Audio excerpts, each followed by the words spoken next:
बंदी छोड़ सतगुरु रामपाल जी परमेश्वर जी की जय हो। परमपिता परमात्मा सारी सृष्टि के रचनहार, कुल मालिक, असंख्य ब्रह्मांडों के स्वामी, जगत गुरु, तीनों लोकों में प्रवेश करके सबका धारण पोषण करने वाले, राजाधिराज, आत्माधार, नाथों के नाथ, देवों के देव, महादेव, सर्वेश्वर, महेश्वर, मृत्युंजय, अजरो अमर, आदि अनादि, सनातनी प्रभु, जगत पिता जगदीश्वर, श्री श्री 1008 की उपाधि के वास्तविक अधिकारी, अकाल मूर्त, शब्द स्वरूपी राम, वासुदेव, सर्वगतम ब्रह्म, परम पूज्य, प्रथम पूज्य, परम संत, परम पुरुष, परम धनी, परम दयालु, सत्य कबीर, हक्का कबीर, अल्लाहु कबीर, अल्लाहु अकबर, बाखबर, अल्लाह ताला, जगत के तारणहार, जगत के मुक्तिदाता, जगत के जगन्नाथ, हारे के सहारे, हिंदुओं के राम, मुसलमानों के अल्लाह, सिखों के वाहिगुरु, ईसाइयों के मसीह, दया के सागर दयानिधि,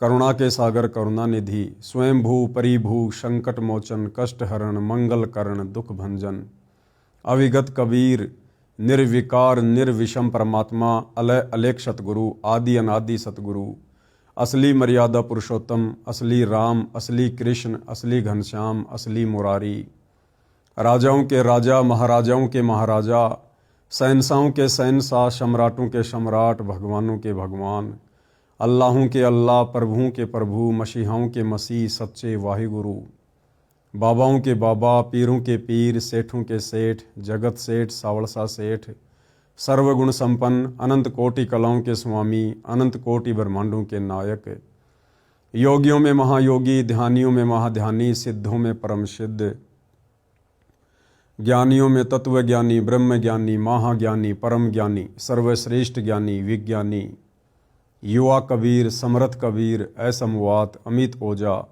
सच्चे रहनुमा, करीम अल्लाह, सुभान अल्लाह, दुनिया के अंतिम पैगंबर, 8 सितंबर 1951 से गांव धनाना, जिला सोनीपत, हरियाणा, भारतवर्ष की पावन भूमि पे प्रकट रियल कल की भगवान श्री नारायण साकार हरि, श्री बाबा साहेब, नूर अनंत परमात्मा, सच्चे दरवेश, सच्चे बाखबर, संत शिरोमणि सतगुरु रामपाल जी परमेश्वर जी के चरण कमल में साध संगति से जुड़े हुए देश विदेश से आप और हम सभी सत्सेवक भाई बहनों का अनंत कोटि दंडवत प्रणाम।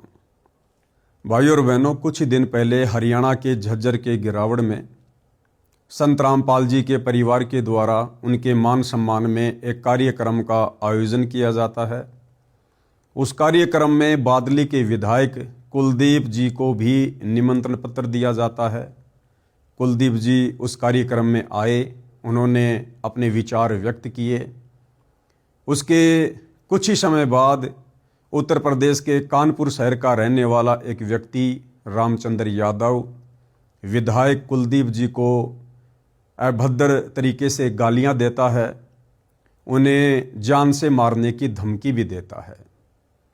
विधायक कुलदीप जी ने इस मामले को संज्ञान में लिया, उन्होंने कानूनी कार्यवाही की और रामचंद्र यादव जी को उनके घर से अरेस्ट कर लिया जाता है।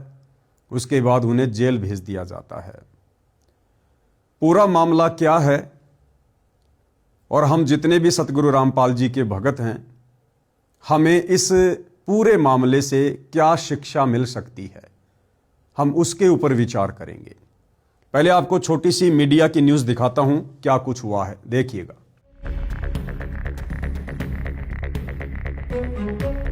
बादली से कांग्रेस विधायक कुलदीप वत्स को जान से मारने की धमकी देने के मामले में पुलिस ने आरोपी को उत्तर प्रदेश के कानपुर से गिरफ्तार कर लिया है। आरोपी की पहचान रामचंद्र यादव के रूप में हुई है, जिसके खिलाफ दिल्ली और उत्तर प्रदेश में पहले से ही कई आपराधिक मामले दर्ज हैं। गौर करने वाली बात ये है कि आरोपी ने खुद को संत रामपाल का अनुयायी बताया है। वहीं आरोपी की गिरफ्तारी के बाद एसीपी क्राइम झज्जर प्रदीप नैन ने बताया कि 12 जनवरी को आरोपी रामचंद्र यादव ने कांग्रेस विधायक कुलदीप वत्स को फोन कर अभद्र भाषा का प्रयोग करते हुए जान से मारने की धमकी दी थी। इस घटना के बाद विधायक कुलदीप वत्स की शिकायत पर थाना सदर झज्जर में आरोपी के खिलाफ मामला दर्ज किया गया। पुलिस जांच में सामने आया है कि 11 जनवरी को झज्जर जिले के गांव गिरावड़ में संत रामपाल के अनुयायियों द्वारा किसान एवं मजदूरों की सहायता के उद्देश्य से आयोजित संत रामपाल सम्मान समारोह में कांग्रेस विधायक कुलदीप वत्स शामिल हुए थे।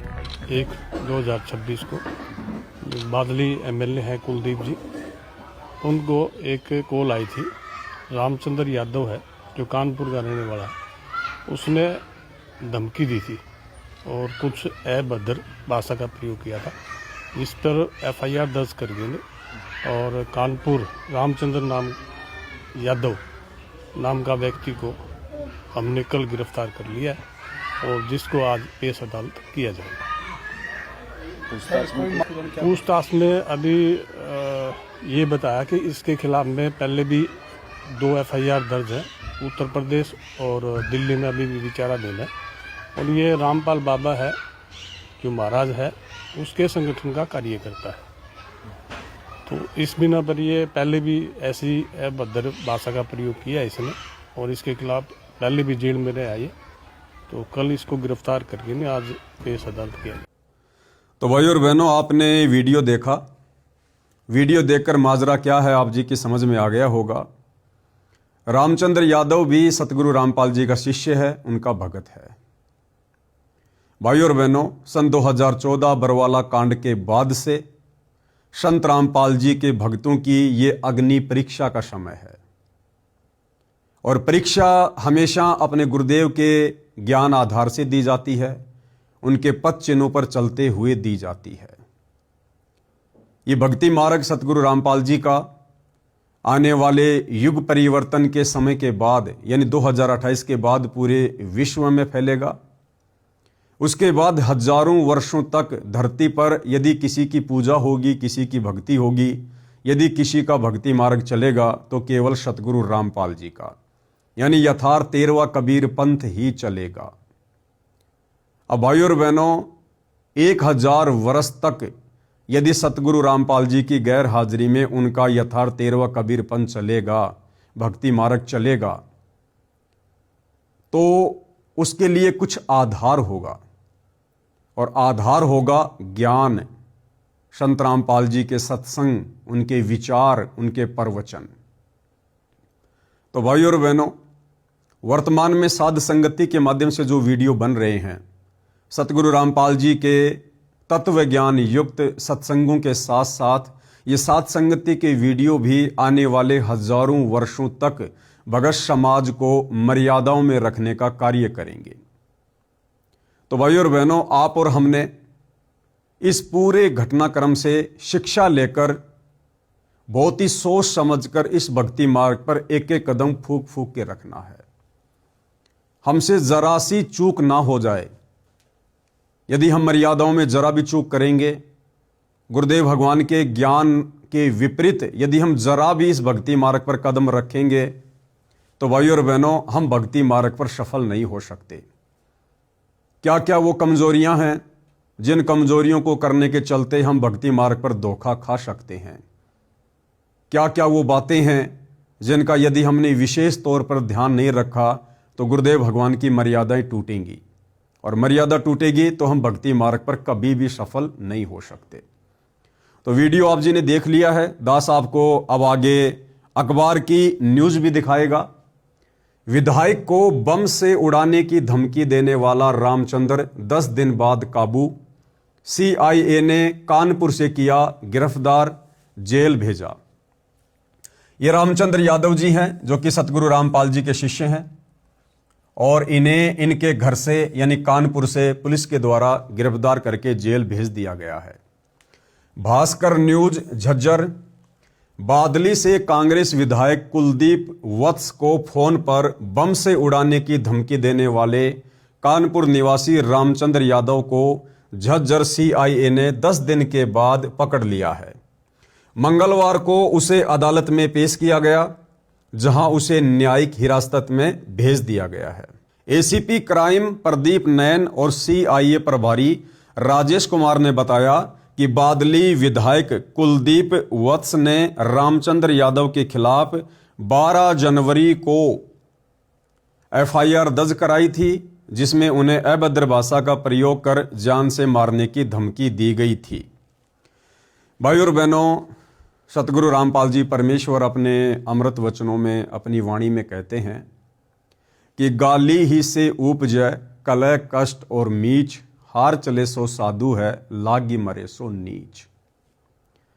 गाली ही से उपजे, एक छोटी सी गाली देने से क्या क्या उत्पन्न हो जाता है? गाली ही से उपजे कलह, कष्ट और मीच, आपस में लड़ाई झगड़ा हो जाता है, बात मार पिटाई तक पहुंच जाती है, बहुत ज्यादा कष्ट उठाना पड़ सकता है।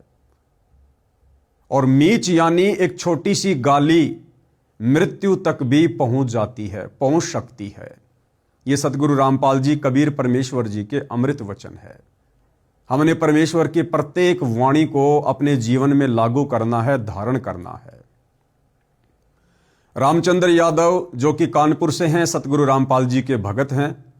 सन 2014 में उन्होंने सतलोक आश्रम बरवाला से नाम दीक्षा ली। 2014 बरवाला कांड के बाद जैसे जैसे बरवाला कांड के खुलासे होने लगे और जैसे जैसे भगत समाज के सामने इस प्रकार की बातें आने लगी कि सन 2014 बरवाला कांड में संत रामपाल जी का किसी भी प्रकार से कोई रोल नहीं है, उनका कोई हाथ नहीं था। ना ही तो भक्तों को कमांडो बनाने में, ना ही जजों को भड़काने में, ना ही जजों के खिलाफ पुस्तकें लिखने में। ये सारा का सारा मामला संत रामपाल जी के कलयुगी परिवार के द्वारा, सतलोक आश्रम मैनेजमेंट कमेटी के कुछ लोगों के द्वारा एक षड्यंत्र के तहत रचा गया था। काल प्रेरणा से दुनिया अभी भक्ति मार्ग से अनजान है, अनभिज्ञ है। काल कौन है, काल प्रेरणा क्या है, ये क्यों होता है, कैसे होता है, दुनिया उस समय जानेगी जब सतगुरु रामपाल जी के सत्संग सुनेगी, इस भक्ति मार्ग पर कदम रखेगी, सृष्टि रचना को सुनेगी, पढ़ेगी, समझेगी, तब पता चलेगा काल कौन है और काल की प्रेरणा से क्या क्या कुकर्म वर्तमान में इस देश और दुनिया में हो रहे हैं। तो रामचंद्र यादव जी ने अपने गुरुदेव भगवान की शिक्षाओं को दरकिनार करते हुए, उनकी मर्यादाओं को तोड़ते हुए, बादली के विधायक कुलदीप जी को मां बहन की अभद्र गालियां दी, उनको बम से उड़ाने की धमकी दी और जान से मारने की धमकी दी। देखो भाई और बहनों, विधायक चाहे कांग्रेस सरकार का हो, चाहे बीजेपी सरकार का हो, मंत्री, मुख्यमंत्री चाहे किसी भी पार्टी का क्यों ना हो, ये लोग जनप्रतिनिधि होते हैं। ये लोग अध्यात्म और भक्ति मार्ग से कोसों दूर होते हैं।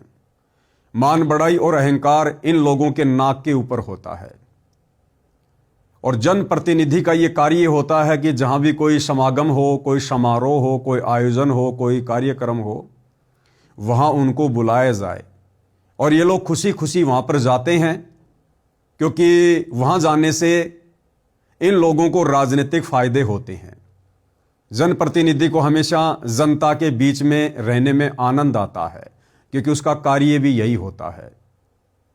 और ये जो झज्जर की गिरावट का कार्यक्रम था, ये कुलदीप जी के क्षेत्र के अंतर्गत ही आता है, इसलिए उनको बुलाया गया और वो वहां उस कार्यक्रम में गए। और जो भी बातें, जैसा भी उनको ज्ञान था अध्यात्म के विषय में, संत रामपाल जी के विषय में, उन्होंने वो बातें वहां पर रख दी।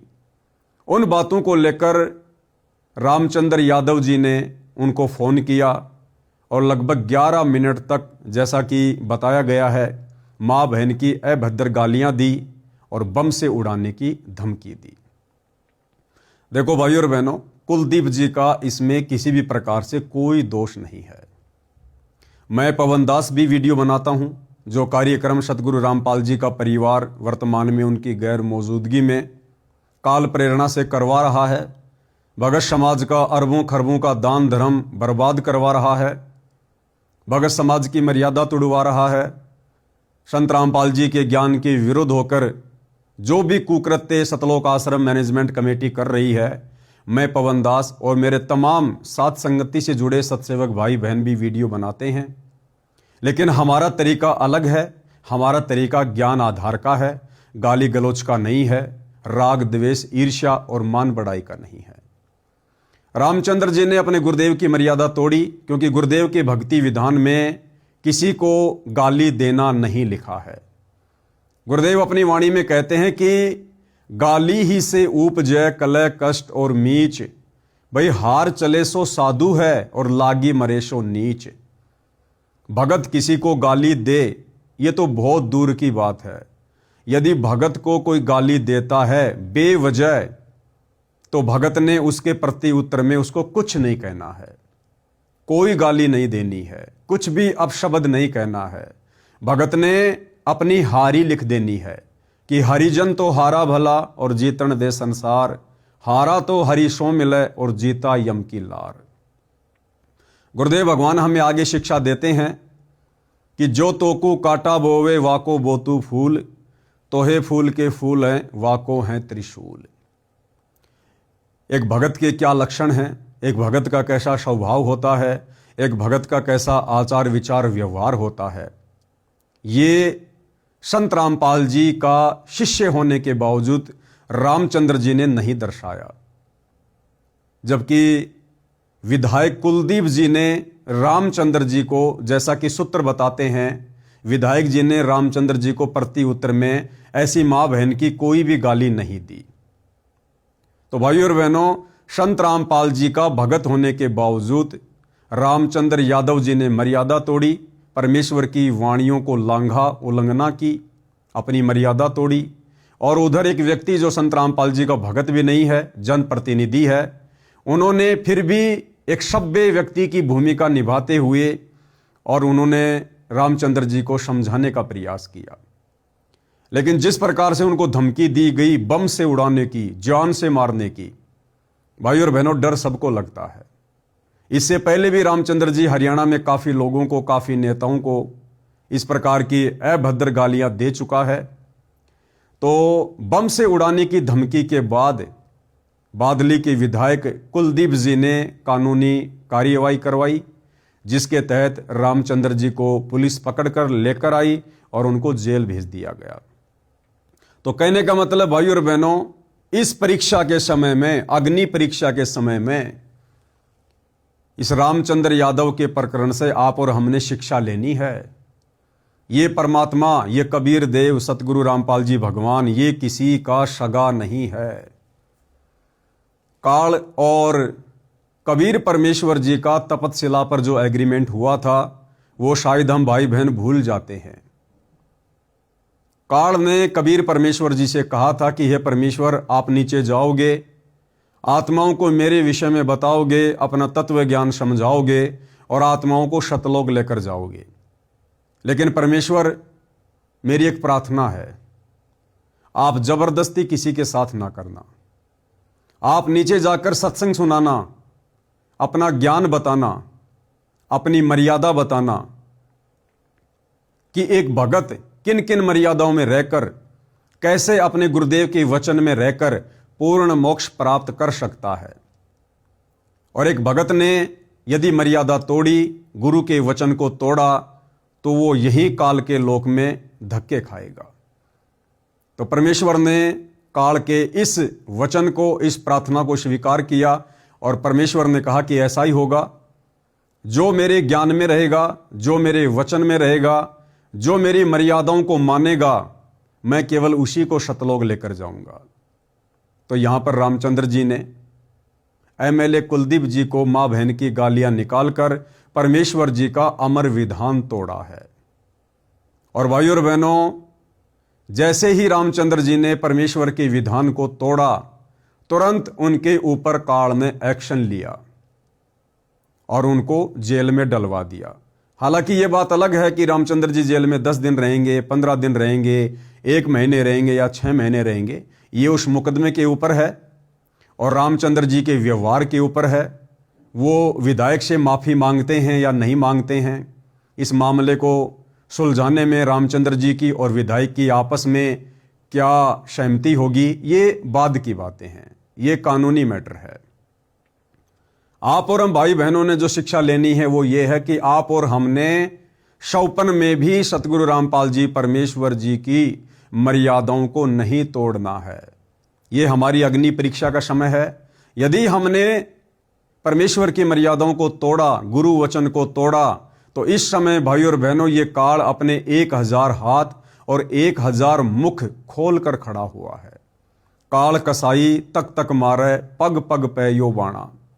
आप और हमने ज्ञान आधार के साथ साथ बुद्धि विवेक से भी काम लेना है। भक्ति मार्ग में संत रामपाल जी के सुयोग्य भगत होने के साथ साथ हम एक अच्छे सामाजिक व्यक्ति भी हैं। हमने समाज में एक अच्छे नागरिक की तरह रहना है, व्यवहार करना है, क्योंकि समाज हमें हर प्रकार से देख रहा है, जांच रहा है। यदि सतगुरु रामपाल जी के नाम की छाप लगवाने के बाद, उनसे उपदेश लेने के बाद, यदि हमने अपने गुरुदेव भगवान की किसी भी प्रकार से बदनामी करवाई, क्योंकि आप और हमें कोई नहीं जानता, संत रामपाल जी का वो भगत जो मर्यादा में रहकर भक्ति करता है, उसकी पहचान उसके आसपास के क्षेत्र में, उसके समाज में, उसके गांव में, उसकी रिश्तेदारियों में ऑटोमेटिक हो जाती है। उसके बाद अगर संत रामपाल जी का भगत कोई भी गलती करता है, कोई भी सामाजिक या आध्यात्मिक मर्यादा तोड़ता है, तो उसके बाद बदनामी उस भगत की नहीं होती है, बदनामी सीधे सीधे संत रामपाल जी की होती है। और अपने गुरु की बदनामी का कारण बनकर, गुरु निंदा का कारण बनकर वो भगत फिर परमात्मा का दोषी बनता है, मोक्ष से भी वंचित रह जाता है। तो सबसे पहली शिक्षा आप और हमने वर्तमान में अग्नि परीक्षा के समय में अपने गुरुदेव भगवान की प्रत्येक मर्यादाओं को जान पर खेल कर निभाना है। बहुत सारी परीक्षा गुरुदेव भगवान जबरदस्ती लेगा। जानबूझ के सतगुरु रामपाल जी भगवान हम भक्तों के सामने इस अग्नि परीक्षा के समय ऐसी ऐसी परिस्थितियां पैदा करेंगे जो हमें सोचने पर मजबूर कर देंगी, हमें धर्म संकट में डाल देंगी। जिस प्रकार सेऊ, सम्मन और नेकी की परीक्षा लेने के लिए परमात्मा जी ने ऐसी परिस्थितियां प्रकट कर दी, उस दिन नेकी को और सम्मन को किसी ने 2 किलो आटा भी उधार नहीं दिया। क्या ऐसा संभव है? इतने बड़े नगर में, इतने बड़े गांव में कोई व्यक्ति 2 किलो आटा उधार भी ना दे? अवश्य देते, लेकिन परमेश्वर ने उस दिन उन आत्माओं की परीक्षा लेनी थी, इसलिए परमात्मा ने सभी नगरवासियों में प्रेरणा कर दी और किसी ने भी उधार आटा नहीं दिया, क्योंकि परमेश्वर ने अपने आत्माओं के भाव देखने थे, उनकी श्रद्धा देखनी थी, उनके ज्ञान आधार को चेक करना था, उनके बुद्धि विवेक को परमात्मा ने परखना था। तो इसी प्रकार भाई और बहनों, रामचंद्र यादव की भी ये एक परीक्षा थी। अब रामचंद्र यादव ने गाली देना लोगों को शुरू क्यों किया, यह भी एक बहुत बड़ा सवाल है कि संत रामपाल जी का भगत तो कभी किसी को गालियां नहीं देता है। संत रामपाल जी का भक्ति विधान तो कहता है कि जो तोकू काटा बोवे वाको बोतू फूल, तो ये फूल के फूल हैं वाको हैं त्रिशूल। फिर रामचंद्र यादव के अंदर ये गाली देने की गंदी प्रवृत्ति कैसे पैदा हुई, क्यों पैदा हुई, कहां से पैदा हुई? इसका मतलब मर्यादा बहुत पहले से टूटी हुई है। और सबसे बड़ी मर्यादा क्या टूटी हुई है? सन 2014 बरवाला कांड के बाद सन 2015 में मैं पवन दास प्रथम बार रामचंद्र यादव के संपर्क में आया। रामचंद्र यादव सात संगति से जुड़ा। दास ने रामचंद्र यादव को बरवाला कांड के विषय में बताया, समझाया, जितना मुझे उस समय याद था। रामचंद्र यादव को भी लगा कि वास्तव में संत रामपाल जी का परिवार, सतलोक आश्रम कमेटी संत रामपाल जी के साथ बहुत बुरा कर रही है, उन्हें एक आम व्यक्ति की तरह ट्रीट कर रही है, अपने गुरु को मानुष मानकर उनके साथ इस प्रकार से व्यवहार कर रही है, जैसा कि उन्होंने बरवाला कांड में किया। और बरवाला कांड के बाद उन्होंने भगत समाज से मर्यादा तुड़वा कर किया। तो रामचंद्र यादव को भी लगा कि मुझे भी सात संगति से जुड़कर बरवाला कांड की सच्चाई को भगत समाज में और जन जन तक पहुंचाना चाहिए। तो सन 2015 में रामचंद्र यादव सात संगति से जुड़ता है और 2020 तक रामचंद्र यादव सात संगति से जुड़ा रहता है। अपनी बहुत ही अच्छी और अहम भूमिका वो सात संगति में निभाता है। लेकिन 2020 में जब मैंने मेरठ में एक छोटा सा वीडियो बनाया था कोरोना को लेकर, उसके बाद रामचंद्र यादव सात संगति से दूर हो जाता है, सात संगति से हट जाता है, अपने खुद की सोच के चलते, अपने खुद के विचारों के चलते। और उसके बाद से वो लगातार साध संगति का जो साध संगति सतगुरु रामपाल जी परमेश्वर जी का यथार्थ भक्ति मार्ग है, उनका 13वां कबीर पंथ है। यानी साध संगति से जुड़कर ही आप एक नेक, योग्य, सुयोग्य और शतलोक के लिए अधिकारी भगत बन सकते हैं।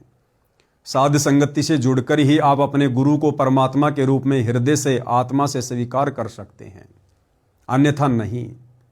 तो रामचंद्र यादव ने फिर उस साध संगति का और साध संगति से जुड़ी हुई आत्माओं का विरोध करना शुरू कर दिया।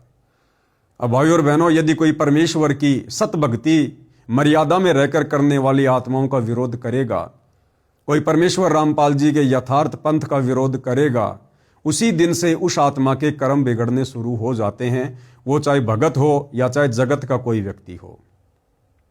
तो धीरे धीरे रामचंद्र जी के कर्म बिगड़ने शुरू हुए।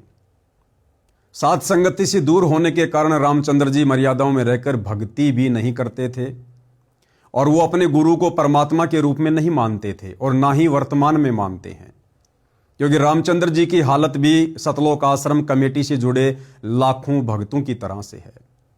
जिस प्रकार सतलोक आश्रमों से जुड़े भगत जुबान से तो कहते हैं कि संत रामपाल जी परमात्मा है, भगवान है, परमेश्वर हैं, लेकिन हृदय से नहीं मानते हैं कि संत रामपाल जी ही पूर्ण ब्रह्म परमात्मा है। क्योंकि संत रामपाल जी के अलावा इन सतलोक आश्रमों में और सतलोक आश्रमों से जुड़े लाखों भक्तों के घरों में संत रामपाल जी के अलावा कबीर जी की समझे जाने वाली एक दाढ़ी मूछ वाली बेजुबान मुर्दा फोटो भी मिलेगी। और जून के महीने में ये सभी लोग उस दाढ़ी मूछ वाली कबीर जी की बेजुबान फोटो को कबीर परमात्मा मानकर, भगवान मानकर, परमेश्वर मानकर उसका प्रकट दिवस मनाते हैं। तो ना ही तो सतलोक आश्रम कमेटी से जुड़े लोग संत रामपाल जी को ज्ञान आधार से, हृदय से परमात्मा मानते हैं और ना ही रामचंद्र यादव जी मानते हैं। तो भाई और बहनों, काल का दाव तो लगना ही लगना था। मैं ये नहीं कह रहा कि रामचंद्र यादव आजीवन जेल में रहेगा या आगे कभी जेल में नहीं जा सकता, या मैं पवन दास जो पहले जेल में जाकर आ चुका हूं, मेरे ऊपर सतलोक आश्रम वालों ने 4-4 मुकदमे लगा रखे हैं, या आगे मैं जेल में नहीं जाऊंगा या मेरे ऊपर मुकदमे नहीं लगेंगे। भाई और बहनों, जेल में जाना, अपने ऊपर मुकदमे लगवाना, इसके बहुत सारे रीजन होते हैं। यदि आप वास्तव में सत्य भक्ति मार्ग पर हैं, मर्यादाओं में हैं, संघर्ष कर रहे हैं और आपका संघर्ष करने का प्रयोजन यदि सही है, सही दिशा में है, तो चाहे आपको 50 बार जेल क्यों ना हो, परमेश्वर की इस सच्चाई को, जिस सच्चाई को परमेश्वर रामपाल जी का परिवार 2014 बरवाला कांड के बाद से दबाने में लगा हुआ है, पाखंड और अज्ञान फैला रहा है, इनके विरुद्ध संगत को जगाते हुए, सेवा करते हुए, संघर्ष करते हुए यदि हम सत्सेवक भाई बहन 100 बार भी जेल जाते हैं तो हमारा जेल में जाना सार्थक होता है। लेकिन रामचंद्र जी जिस प्रकरण में वर्तमान में जेल में गए हैं, वो किसी सेवा के चलते नहीं गए, वो किसी संघर्ष के चलते नहीं गए हैं। रामचंद्र यादव जी ने परमेश्वर रामपाल जी की मर्यादा तोड़ी है, मर्यादा तोड़ने के चलते काल का अटैक हुआ है और उनको जेल में डाला गया है। तो भाई और बहनों, सबसे पहली शिक्षा आप और हम भगत भाई बहनों ने 100पन में भी जो जो नियम और मर्यादा गुरुदेव भगवान ने हमें प्रथम नाम दीक्षा के समय दी है, शतनाम के समय दी है, या सत्संगों में हमें जिन जिन बातों के ऊपर दृढ़ता के साथ अमल करने के लिए प्रतिबद्ध किया है, हमें आदेश दिया है, निर्देश दिया है, आप और हमने दृढ़ता से उन तमाम सतगुरु के वचनों का, आदेशों का पालन करना है, क्योंकि हम वर्तमान में अग्नि परीक्षा के दौर से गुजर रहे हैं। द्वापर के अंत में जो महाभारत हुआ था, उसके बाद जो सबसे बड़ा महाभारत वर्तमान में धरती पर हो रहा है, तो संत रामपाल जी के पंथ में हो रहा है, उनके भक्ति मार्ग में हो रहा है। दुनिया को ये बातें 2028 के बाद पता लगना शुरू होंगी। संत रामपाल जी के पंथ में 2 पार्ट बन चुके हैं, यानी संत रामपाल जी की संगत 2 भागों में विभाजित हो चुकी है।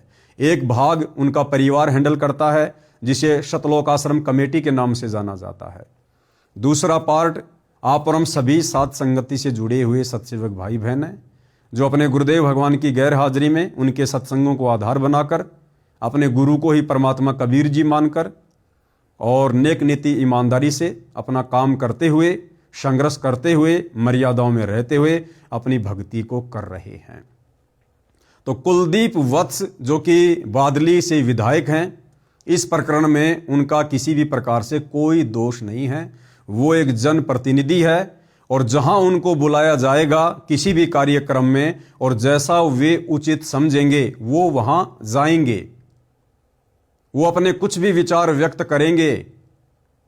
भाई और बहनों, ये कर्म प्रधान क्षेत्र है। कर्म चाहे भगत करे, चाहे विधायक करे, चाहे देश का प्रधानमंत्री करे, समय आने पर वो व्यक्ति अपने कर्म का भोग भोगता है। हम सतगुरु रामपाल जी के भगत होने के नाते यदि कोई व्यक्ति कुछ अपशब्दों का प्रयोग करता है, गलत भाषा का प्रयोग करता है, ज्ञान विरुद्ध बातें रखता है, तो हम केवल उनको समझा सकते हैं एक सभ्य भाषा में। एक संदेशा हम उस तक पहुंचा सकते हैं कि विधायक जी, आप जी ने उस कार्यक्रम में जिस प्रकार की बातें की हैं वो बातें आप जी को शोभा नहीं देती हैं, वो बातें संत रामपाल जी के पंथ और उनके मार्ग, उनके भक्ति विधान के विपरीत हैं, आपको ऐसा कहना शोभा नहीं देता है।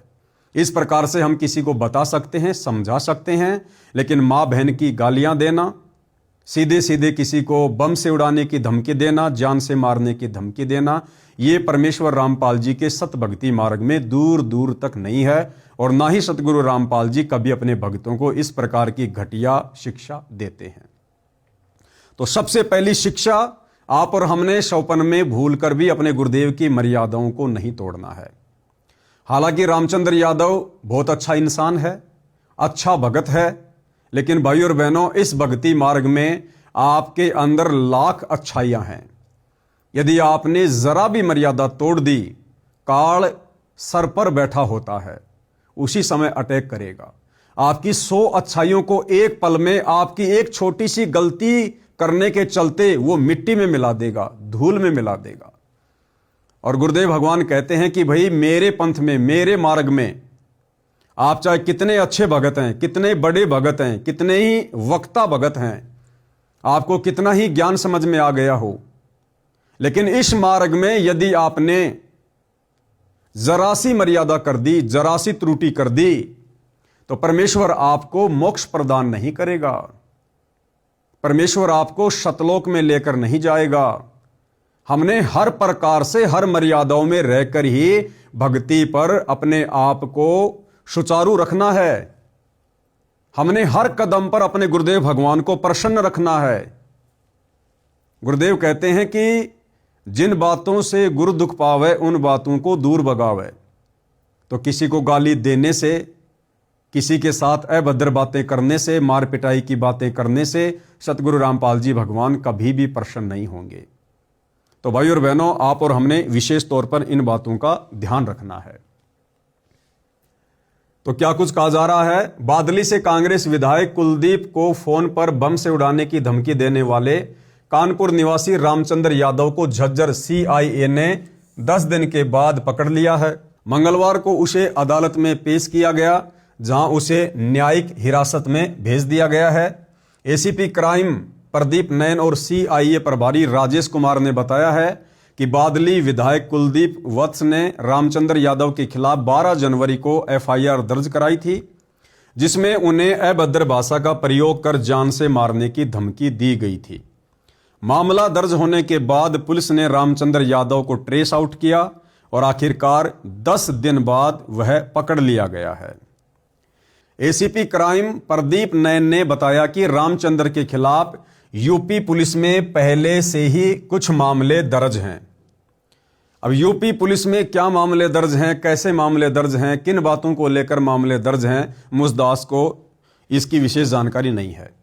पुलिस के अनुसार रामचंद्र यादव संत रामपाल का अनुयायी है। ध्यान देना भाई और बहनों, जो दाव काल ने वर्तमान कलयुग की बिचली पीढ़ी में खेलना था, वो दाव काल बखूबी खेल रहा है और नादान मंदबुद्धि भगत मर्यादा तोड़ तोड़ के काल के जाल में फंसते जा रहे हैं, परमात्मा के दोषी बनते जा रहे हैं।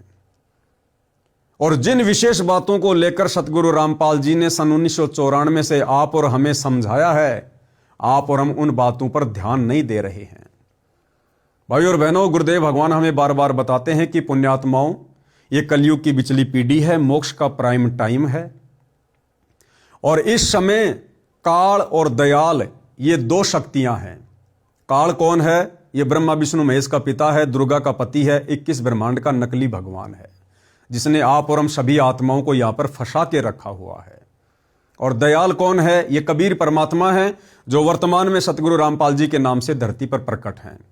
काल क्या करेगा?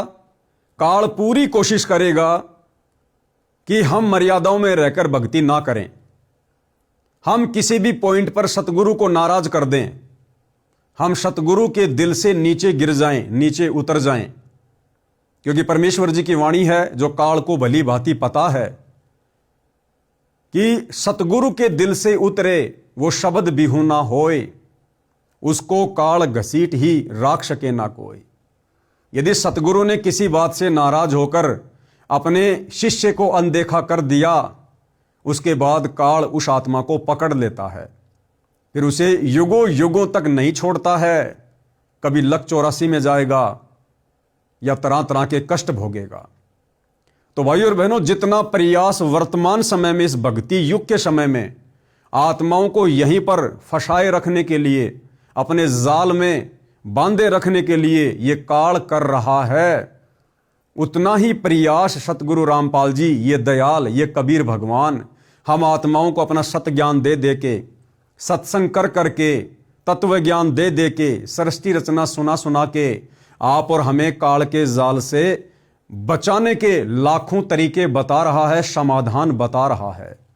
लेकिन हम मंद बुद्धि अपने गुरुदेव की बातों को हल्के में ले लेते हैं और हम हर बार काल को जिता देते हैं। तो यहां पर भी ऐसा ही हुआ भाई और बहनों, जो काल ने करवाना था वो काल ने करवा दिया।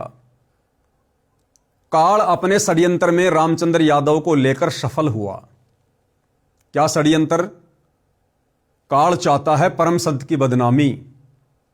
काल चाहता है कि मैं इस परम संत को इतना बदनाम कर दूं, इतना बदनाम करवा दूं कि कोई व्यक्ति उसके सत्संग सुनना पसंद ना करे, उसके विचार सुनना पसंद ना करे, उसके नाम से भी लोगों को नफरत हो जाए, उसके भक्तों से भी लोगों को नफरत हो जाए। तो यह षड्यंत्र था काल का, जो इस काल ने फैलाया और रामचंद्र यादव एक मछली की भांति उस जाल में फंस गया। क्या लिखा जा रहा भाइयों और बहनों, ध्यान देना। पुलिस के अनुसार रामचंद्र यादव संत रामपाल का अनुयायी है। वह क्षेत्र में प्रभाव रखने वाले लोगों को धमकाता है। रामचंद्र यादव कौन है? संत रामपाल का अनुयायी। भाइयों और बहनों, रामचंद्र यादव को कोई नहीं जानता। रामचंद्र यादव का इस प्रकरण में कुछ नहीं बिगड़ेगा।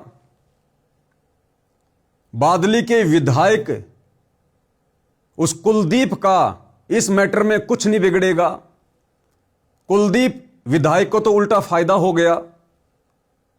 उसने रामचंद्र यादव के खिलाफ एफआईआर करवाई और हरियाणा सरकार से सिक्योरिटी मांगी, तो कुलदीप विधायक को तो सिक्योरिटी मिल गई। कुलदीप विधायक के लिए तो उल्टा अच्छा हो गया।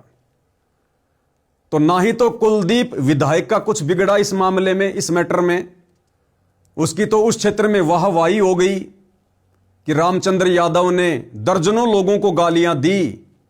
ऐसे बड़े बड़े लोग जो कुलदीप विधायक से भी राजनीति में ऊंचे ऊंचे उन पदों पे हैं, लेकिन किसी ने भी हिम्मत नहीं की।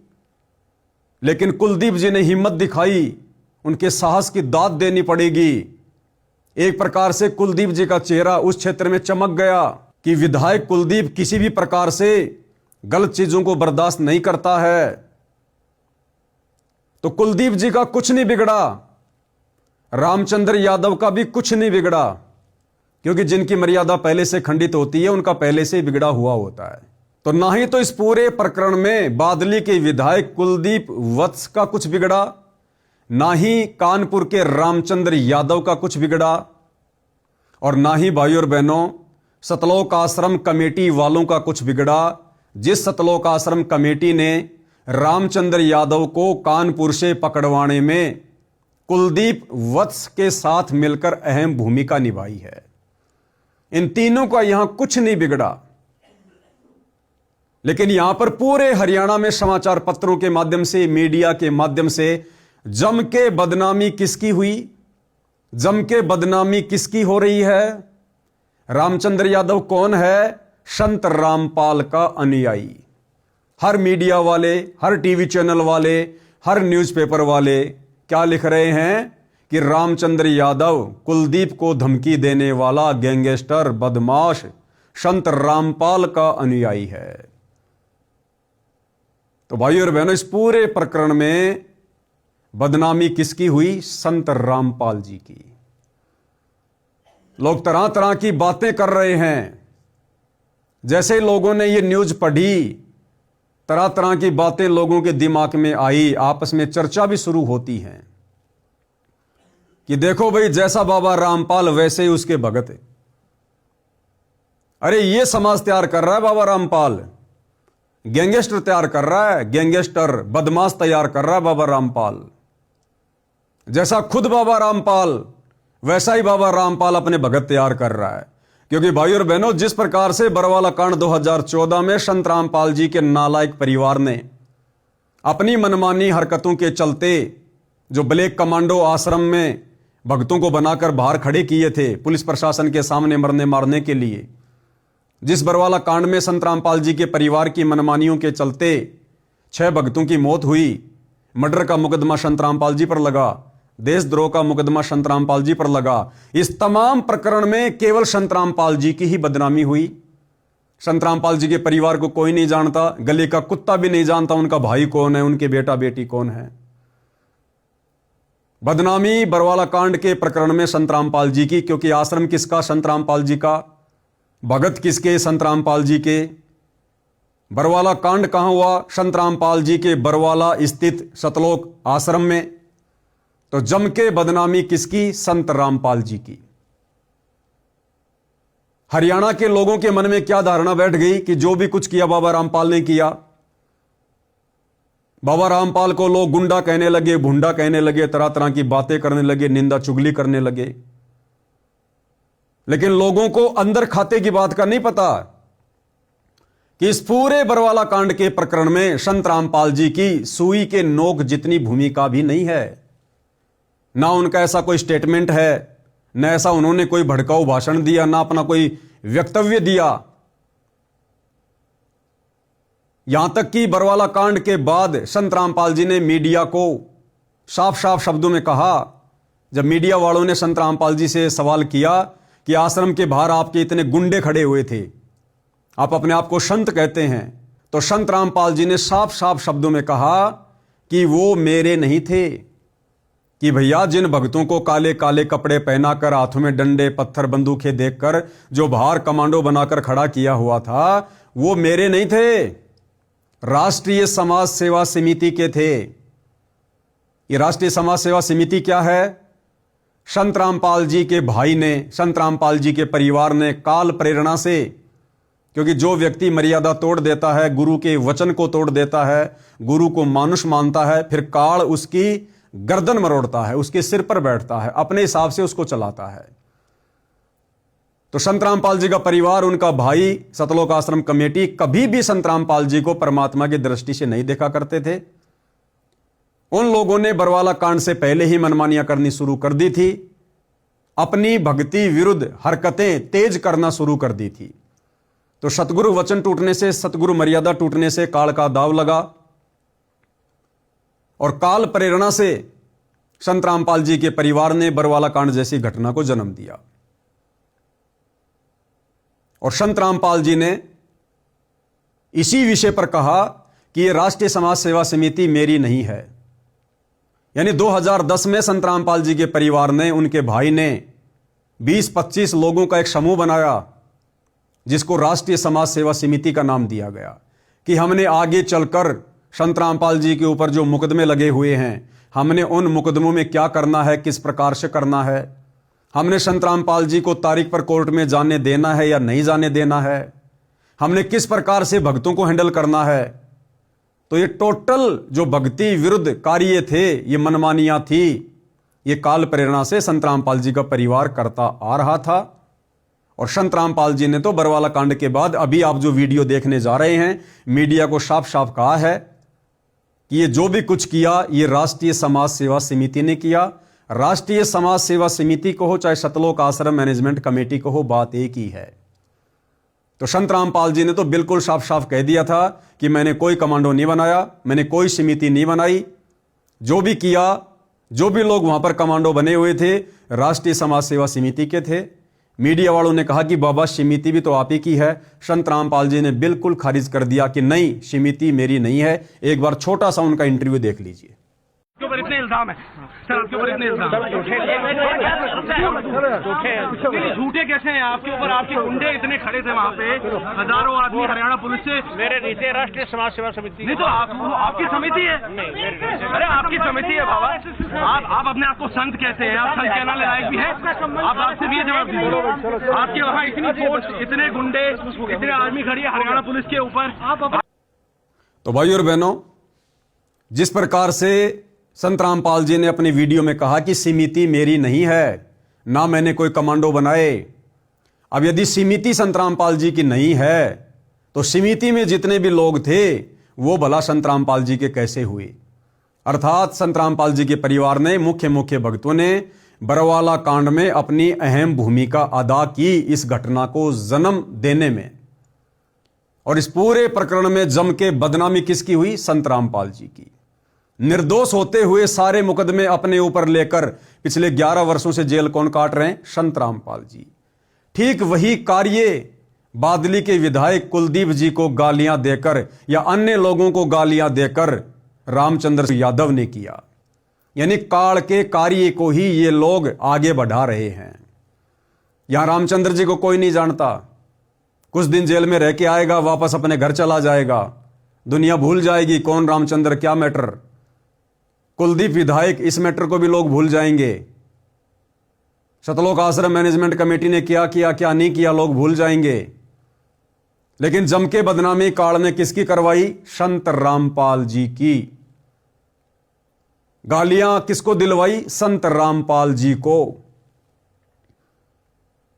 तो भाई और बहनों, काल जो चाहता था वो कार्य रामचंद्र जी के माध्यम से उसने किया, वर्तमान में सतलोक आश्रम कमेटी के माध्यम से कर रहा है। तो जिस प्रकार से ये सतलोक आश्रम मैनेजमेंट हरियाणा, संत रामपाल जी का परिवार और रामचंद्र जैसे भगत जो मर्यादा तोड़कर कुछ भी अनाप शनाप बोलते हैं, जो काल को मौका दे रहे हैं, आप और हम साथ संगति से जुड़े सत्सेवक भाई बहनों ने इस अग्नि परीक्षा के समय में एक एक कदम फूंक फूंक के रखना है। हमारे किसी भी वक्तव्य से, हमारे किसी भी शब्द से, हमारी किसी भी कार्य प्रणाली से यदि हमारे पूज्य गुरुदेव सतगुरु रामपाल जी, परमेश्वर जी के नाम के ऊपर बदनामी का छींटा लगता है तो आप और हम परमेश्वर के महादोषी बनते हैं। फिर हम उम्मीद ना करें कि इस कलयुग की बिचली पीढ़ी में हमारा मोक्ष हो जाएगा। तो ये बात भाई और बहनों, आप और हमने विशेष तौर पर ध्यान रखनी है। ऐसी गलतियां आप और हमने इन घटनाओं से सबक लेकर, शिक्षा लेकर निकट भविष्य में दोहराने से बचना है। साथ संगति का मतलब यही है कि हर पॉइंट पर हम सजग रहें, सावधान रहें। ये काल कहां कहां और कैसे कैसे, किन किन घटनाओं के माध्यम से भगत की मर्यादा तुड़वाएगा, सतगुरु के दिल से भगत को नीचे गिराएगा, क्या क्या जाल फैलाएगा, क्या क्या सूक्ष्म चाल चलेगा। ये सात संगतियां परमात्मा ने इसीलिए शुरू करवाई है कि हम एक एक पॉइंट पर बहुत गहनता से विचार करें कि दुनिया हमें नहीं जानती, बदनामी हमारे गुरु की होगी। पुलिस के अनुसार रामचंद्र यादव संत रामपाल का अनुयायी है। वह क्षेत्र में प्रभाव रखने वाले लोगों को धमकाता है। आगे क्या लिखा है? बादली विधायक ने भी इस बात को माना था कि संत रामपाल की कमेटी ने उनके बादली हलके में 4 से 5 करोड़ रुपए की राहत क्षेत्र के लोगों को दी थी। तब वे गिरावड़ गांव में 11 जनवरी के हुए संत रामपाल के कार्यक्रम में गए थे। इसी बात से खुन्नस खाकर रामचंद्र ने उन्हें धमकी दी थी। साथ ही प्रदेश के अन्य विधायकों, पूर्व मंत्रियों को, पूर्व विधायक को भी उसने धमकाया था, लेकिन किसी ने भी उसके खिलाफ कोई कदम नहीं उठाया। ये रामचंद्र जी हैं। आगे क्या लिखा है? रामचंद्र पुलिस की गिरफ्त में। रामचंद्र यादव ई रिक्शा चलाकर पाल रहा है परिवार। बादली विधायक को अभद्र भाषा का प्रयोग कर धमकाने वाला रामचंद्र यादव सामान्य परिवार से है, मूल रूप से कानपुर का रहने वाला है। मौजूदा समय में यह कानपुर में ही ई रिक्शा चलाकर अपना परिवार पालता है। इसके 2 बच्चे हैं जो दिल्ली में पढ़ते हैं। भाई और बहनों, शिक्षा लेनी है हमने। शिक्षा, दुनिया का मार्ग और भक्ति मार्ग, इस मार्ग में रात और दिन का अंतर होता है। दुनिया को अपने भविष्य का ज्ञान नहीं है, दुनिया को अध्यात्म का ज्ञान नहीं है, दुनिया को मोक्ष का ज्ञान नहीं है। दुनिया केवल दुनियादारी को ही जानती है, पहचानती है, समझती है कि यदि हमारे पास में पैसा होगा, 4 लोग हमें जानते होंगे, तो समाज में हमारी इज्जत होगी, अच्छे से रहेंगे, खाएंगे, पिएंगे। जिसके पास अच्छा पैसा है, बढ़िया प्रॉपर्टी है, बस वो इंसान समझो उसने अपने जीवन को सफल कर लिया।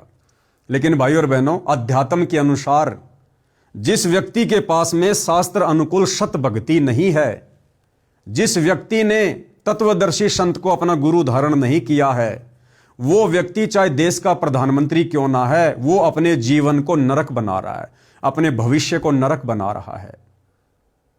सतगुरु से उपदेश ना लेकर, सत भक्ति शुरू ना करके, आज भले कोई देश का प्रधानमंत्री है, बहुत बड़ा विधायक है, मंत्री है, अगले जन्म में वो लक 84 योनि में जाएगा, गधे, कुत्ते, सुअर के शरीर भोगेगा, तरह तरह के कष्ट, यातनाएं, पीड़ाओं का सामना करेगा, नरक में जाएगा। फिर कभी मनुष्य जन्म मिला, फिर ना जाने वो मंत्री रहे ना रहे, कैसा जीवन मिले। आज आप देख रहे हैं रोडों पर किस प्रकार से मनुष्य जन्म प्राप्त करके भी लोग सारा दिन दिए बाबा, 2 पैसे के लिए सारा दिन दुनिया का मुंह देखते रहते हैं। तो भाई और बहनों, भक्ति मार्ग और जगत का मार्ग, इसमें रात और दिन का अंतर है। तो यहां पर क्या लिखा गया है कि रामचंद्र यादव की 2 संतान हैं, एक लड़का है, एक लड़की है, क्योंकि दास तो पर्सनली जानता है, एक लड़का, एक लड़की। भाई और बहनों, रामचंद्र यादव का काम पहले बहुत अच्छा चलता था। 1-2 गाड़ियां थी उसके पास में, स्कूल में लगा रखी थी, बच्चों को लाता था, छोड़ता था। और रामचंद्र यादव ने अपने बच्चों को यह सोचकर अच्छी शिक्षा देनी शुरू की, अच्छे प्राइवेट स्कूल में उनका दाखिला दिलवाया कि ये बच्चे बड़े होकर अच्छी नौकरी लगेंगे, और उन्होंने वैसा ही किया। रामचंद्र यादव ने अच्छी स्कूल में बच्चों का एडमिशन करवाया। लेकिन जब मैं रामचंद्र दास के पास कानपुर कभी कभार जाता था, तो मैं ये भी सुना करता था कि बच्चों की फीस का जुगाड़ हो नहीं पा रहा है। रामचंद्र यादव की इनकम कम है, बच्चों की फीस ज्यादा है। तो दास ने उनको एक आध बार सलाह भी दी थी कि भगत जी, हम भक्ति मार्ग में हैं। आज हमें पता चल गया कि हमारा भविष्य किस चीज में है। आज हमें पता चल गया कि हमने करना क्या है। ये पढ़ाई तो हम असंख्यों जन्मों में पढ़ चुके हैं। ये आप और हमारा पहला मनुष्य जन्म नहीं है। हम असंख्यों मनुष्य जन्म प्राप्त कर चुके हैं। किसी जन्म में हम जज भी रह चुके हैं, देश के राजा भी रह चुके हैं, बड़े बड़े मंत्री और प्रधानमंत्री तक की भी हमने पदवियां प्राप्त की हैं। आज कहां है वो शिक्षा?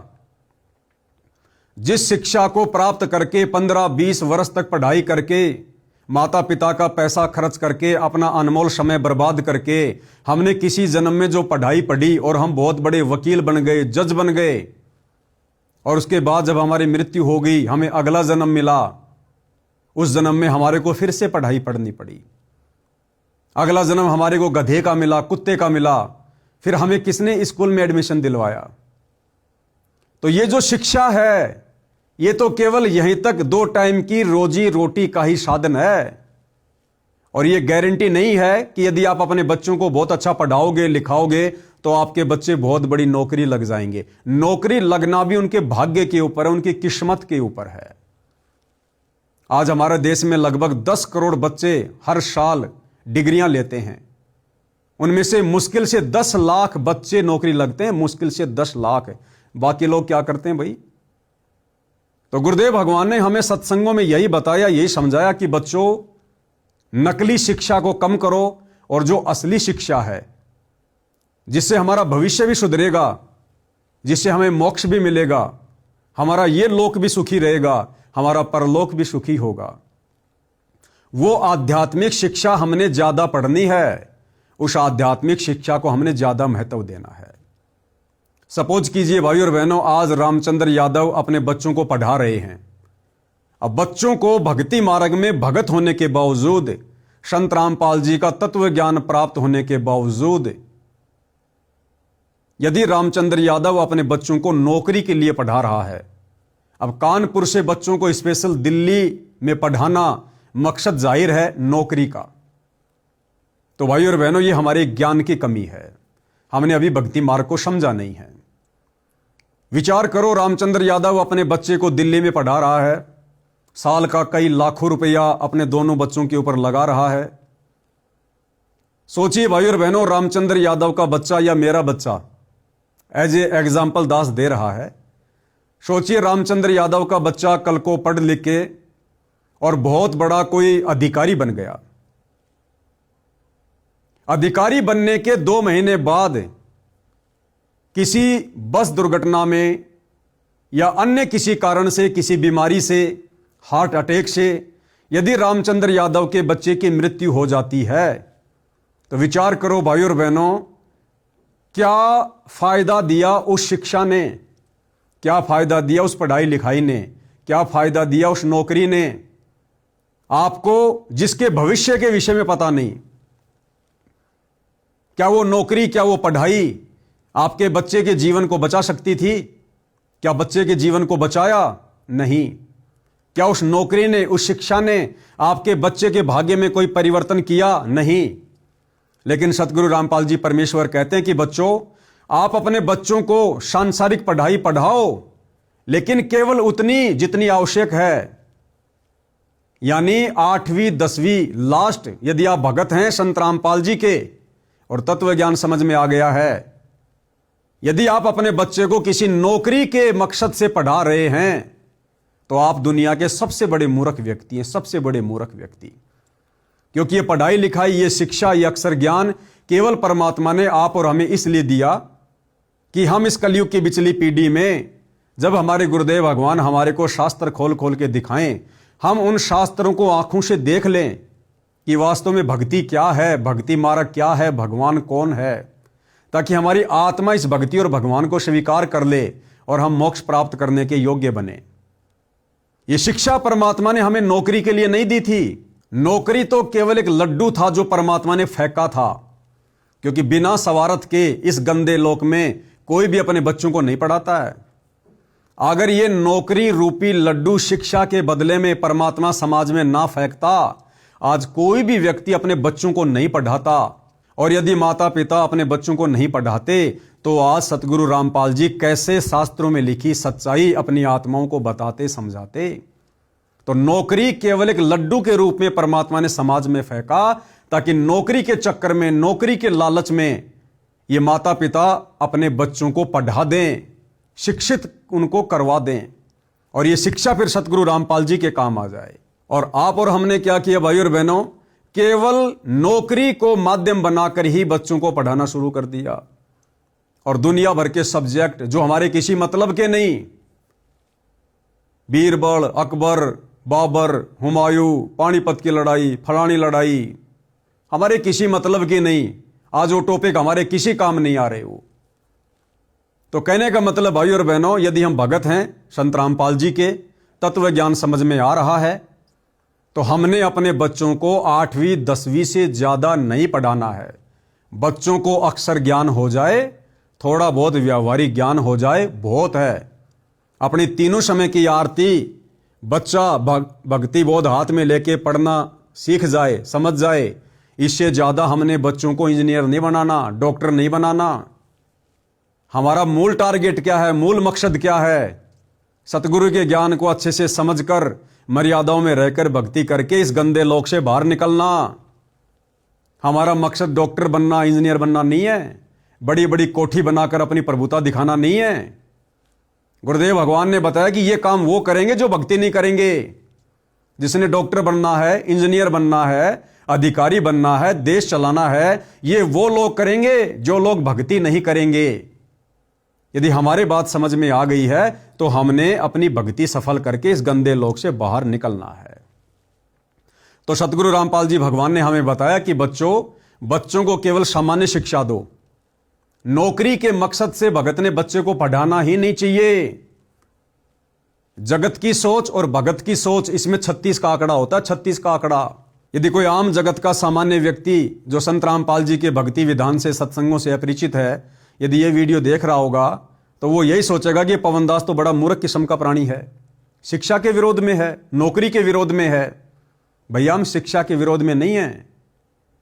संत रामपाल जी का भक्ति मार्ग और आप जैसे जगत वाले भाई बहनों की सोच, इसमें 36 का आंकड़ा है, 36 का आंकड़ा। जब तक आप संत रामपाल जी के सत्संग नहीं सुनोगे, भक्ति मार्ग से परिचित नहीं होगे, आप नहीं समझ पाओगे ये क्या खेल है, ये क्या मैटर है। हमने तो इस गंदे लोक से बाहर निकलना है।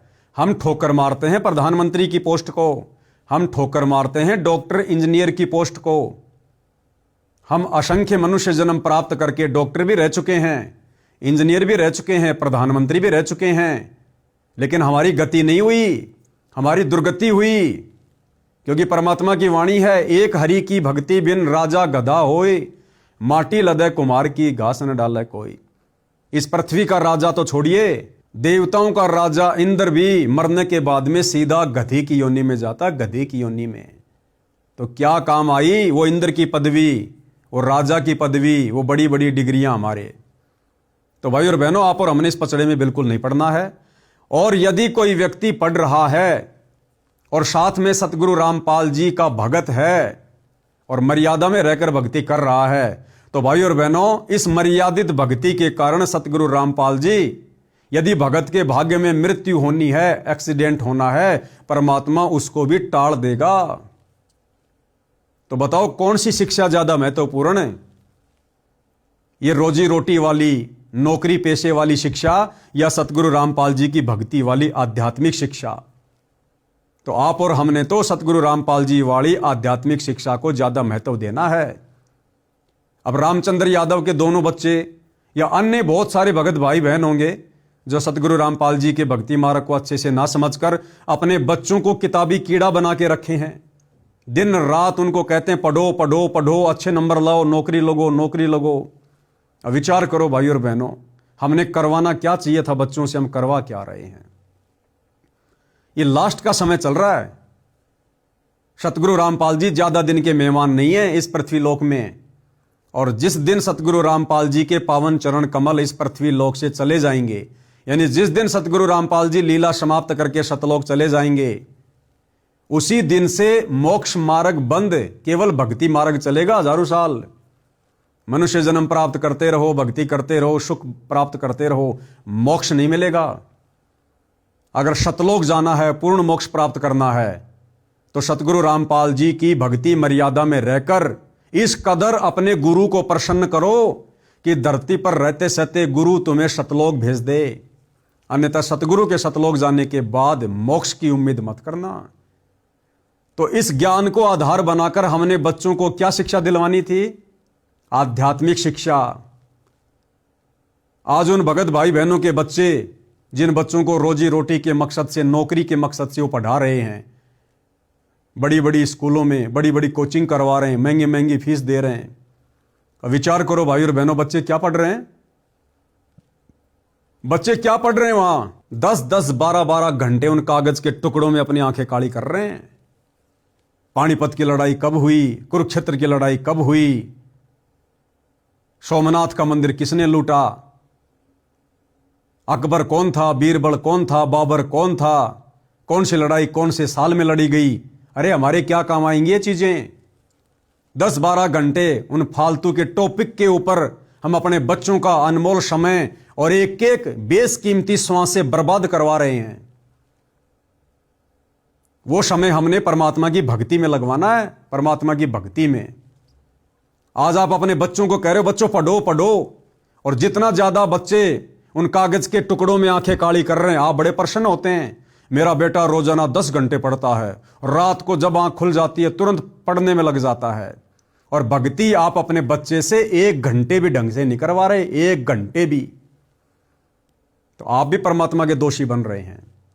तो वही गलती यहां रामचंद्र जी ने की और हमने शिक्षा ये लेनी है भाई और बहनों, हमने ये गलती नहीं करनी है। साध संगति से जुड़े सत्सेवक भाई बहन यदि अपने बच्चों को महंगे महंगी स्कूल में पढ़ा रहे हैं, यदि महंगी महंगी फीस भर रहे हैं, यदि नौकरी के मकसद से पढ़ा रहे हैं, तो भाई और बहनों आप सतगुरु रामपाल जी के भगत की श्रेणी में अभी तक नहीं हैं। अभी तक आपको सतगुरु रामपाल जी का ज्ञान समझ में नहीं आया है। जो पैसा हम व्यर्थ में एक नौकरी के मकसद से महंगी महंगी फीस भरने में व्यर्थ में गवा रहे हैं, अरे 10वां अंश अपने गुरु को दान करते समय तो हमारी जो है खोपड़ी में खुजली शुरू हो जाती है, और वहां लाखों रुपया साल का महीने का हम बर्बाद कर रहे हैं, जिस नौकरी की कोई गारंटी भी नहीं है। और सतगुरु कहते हैं बच्चों 1 रुपया दोगे 1000 गुना देगा परमात्मा, 1000 गुना करके। इसका मतलब अभी हम ज्ञान से पूर्णतया परिचित नहीं हैं। तो सत्सेवक भाई बहन इस बात का विशेष तौर पर ध्यान रखे, क्योंकि भाई और बहनों मैं पवन दास उतना ही बोलता हूं, वही बोलता हूं जो मेरे गुरुदेव के विधान में है और जिन बातों पर मैं पहले अमल करता हूं।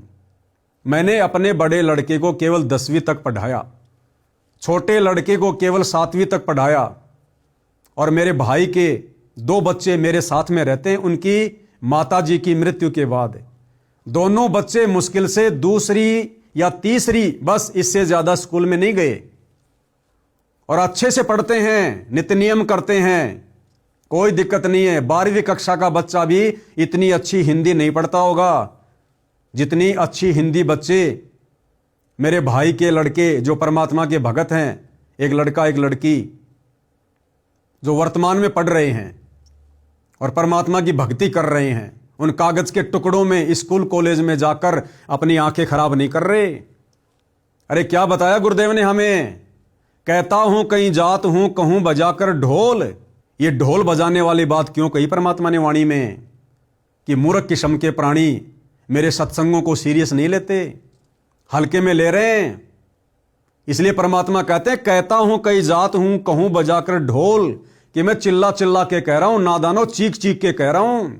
श्वास जो खाली जात है वो 3 लोक का मोल, एक मनुष्य श्वास और 3 लोक से कीमती, पृथ्वी लोक, पाताल लोक, स्वर्ग लोक, इन तीनों लोकों की संपत्ति से ज्यादा कीमती एक मनुष्य की श्वास है।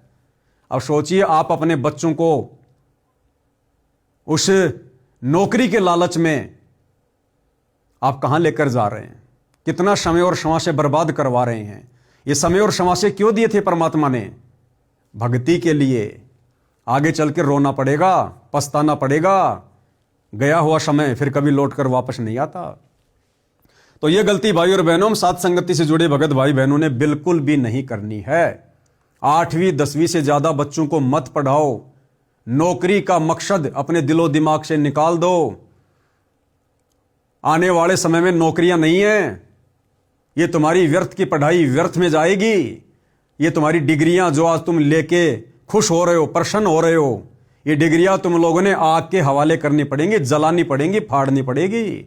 आने वाला समय युग परिवर्तन 2028 के बाद संत रामपाल जी का है, और संत रामपाल जी के साम्राज्य में, संत रामपाल जी के भक्ति मार्ग में जब पूरे विश्व में केवल उन्हीं का साम्राज्य होगा, तो संत रामपाल जी के साम्राज्य में नौकरियां ये कागज की डिग्रियां देखकर, ये MA, BA, B.Ed, PhD की डिग्रियां देखकर नहीं मिलेंगी। सेवा मिलेगी भगत का आचरण देखकर, भगत का व्यवहार देखकर, भगत की मर्यादा देखकर, भगत का भक्ति धन देखकर। तो भैया आंखें खोलो। दास पहले भी 2-4 वीडियो बना चुका है इस फर्जी शिक्षा के ऊपर। ये जितनी आवश्यकता थी परमात्मा ने हमें दिलवा दी, और जितनी आवश्यकता है बच्चों को उतनी दिलाओ, ज्यादा आध्यात्मिक शिक्षा दिलवाओ। तो जो गलती यहां रामचंद्र जी कर रहे हैं, जिन बच्चों को पढ़ाने के चक्कर में उन्होंने अपनी गाड़ियां बेचनी पड़ी, और आज वो रामचंद्र अपने बच्चों की ढंग से फीस भी नहीं भर पाता होगा, क्योंकि इन्हीं सब बातों को लेकर कि सामान्य परिवार से है, काम धंधा इतना अच्छा है नहीं, बच्चे पढ़ रहे हैं दिल्ली में, रहने का, खाने का, लाखों का खर्चा लाए कहां से, उधार कोई कितने दिन देगा। तो इन्हीं सब बातों को लेकर धीरे धीरे मानसिक संतुलन बिगड़ना शुरू हो गया। ऊपर से साथ संगति छोड़ दी, गुरु को परमात्मा नहीं मानता, और अंत में क्या हुआ, काल का दाव लग गया। मेंटली डिस्टर्ब, लोगों को फोन पे धमकियां देने लगा, गालियां देने लगा। जबकि भाई और बहनों, रामचंद्र यादव तो भगत है। अरे इस प्रकार से गालियां तो कोई आम समाज का व्यक्ति भी नहीं देता। वही व्यक्ति दे सकता है जो या तो मेंटली डिस्टर्ब हो, या बहुत बड़ा कोई बदमाश हो, कोई गैंगस्टर हो, जिसका कोई शवारत हो, जिसका यह धंधा हो लोगों को डरा के धमका के अपना पेट भरना। तो रामचंद्र यादव जी किस कैटेगरी के इंसान हैं आप जी देख सकते हैं।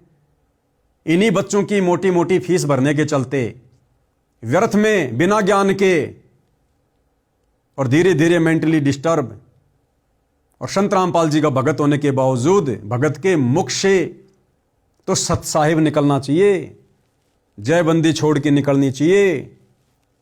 परमात्मा कहते हैं जग में बैरी कोई नहीं, जो मन शीतल होए, या आपा को डार दे, दया करे सब कोई।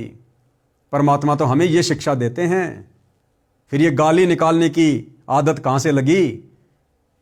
क्योंकि गुरुदेव की मर्यादा में नहीं है ना। बच्चों को नौकरी के मकसद से पढ़ाना, इतना ज्यादा पैसा खर्च करना, व्यर्थ करना, तो सतगुरु फिर भगत के ऊपर दया नहीं बख्शता। और उसी के चलते मेंटली डिस्टर्ब, और फिर लोगों को गालियां निकालना, और उन्हीं गालियों को निकालने के चलते मर्यादा टूटना। और आज देख लीजिए कहां बैठे हैं, वो जेल में बैठे हुए हैं, और आने वाले इतिहास में भगत समाज के सामने मुंह दिखाने के लायक नहीं। आने वाले समय में पता चलेगा कि रामचंद्र यादव जेल क्यों गया था, सतगुरु की सेवा में गया था या किसी और कारण से गया था। तो पता चलेगा कि मां बहन की गालियां निकालता था। क्या इज्जत रहेगी? क्या उसके बच्चों की इज्जत रहेगी? और रामचंद्र यादव के बच्चे बड़े बड़े हैं, लगभग 18-20 वर्ष के, एक लड़का एक लड़की। अब आप खुद ही विचार करो, एक तरफ तो रामचंद्र यादव अपने बच्चों को उच्च शिक्षा दे रहा है, लेकिन संस्कार, अरे संस्कार के बिना शिक्षा क्या काम की। और सरेआम रामचंद्र यादव सोशल मीडिया पर, अपने फेसबुक आईडी पर ऑडियो डाल रहा है मां बहन की गालियों वाली। क्या उसकी लड़की मोबाइल नहीं रखती होगी? क्या उसका लड़का मोबाइल नहीं रखता होगा? क्या उसकी लड़की वो गालियां नहीं सुनेगी? क्या उसका लड़का नहीं सुनता होगा? तो शिक्षा दे रहे हो लेकिन संस्कार नहीं दे रहे, क्या फायदा फिर उस शिक्षा का? तो यहां पर भाई और बहनों, टोटल जो ये दाव लगा है काल का, क्यों लगा है? सतगुरु की मर्यादाओं में ना रहने के कारण, सतगुरु के ज्ञान को अच्छे से ना समझकर, और इस भक्ति मार्ग पर अपनी मनमानियां करने के चलते। तो भाई सत्सेवक भाई बहनों ने बिल्कुल भी भूलकर भी ऐसी गलती नहीं करनी है।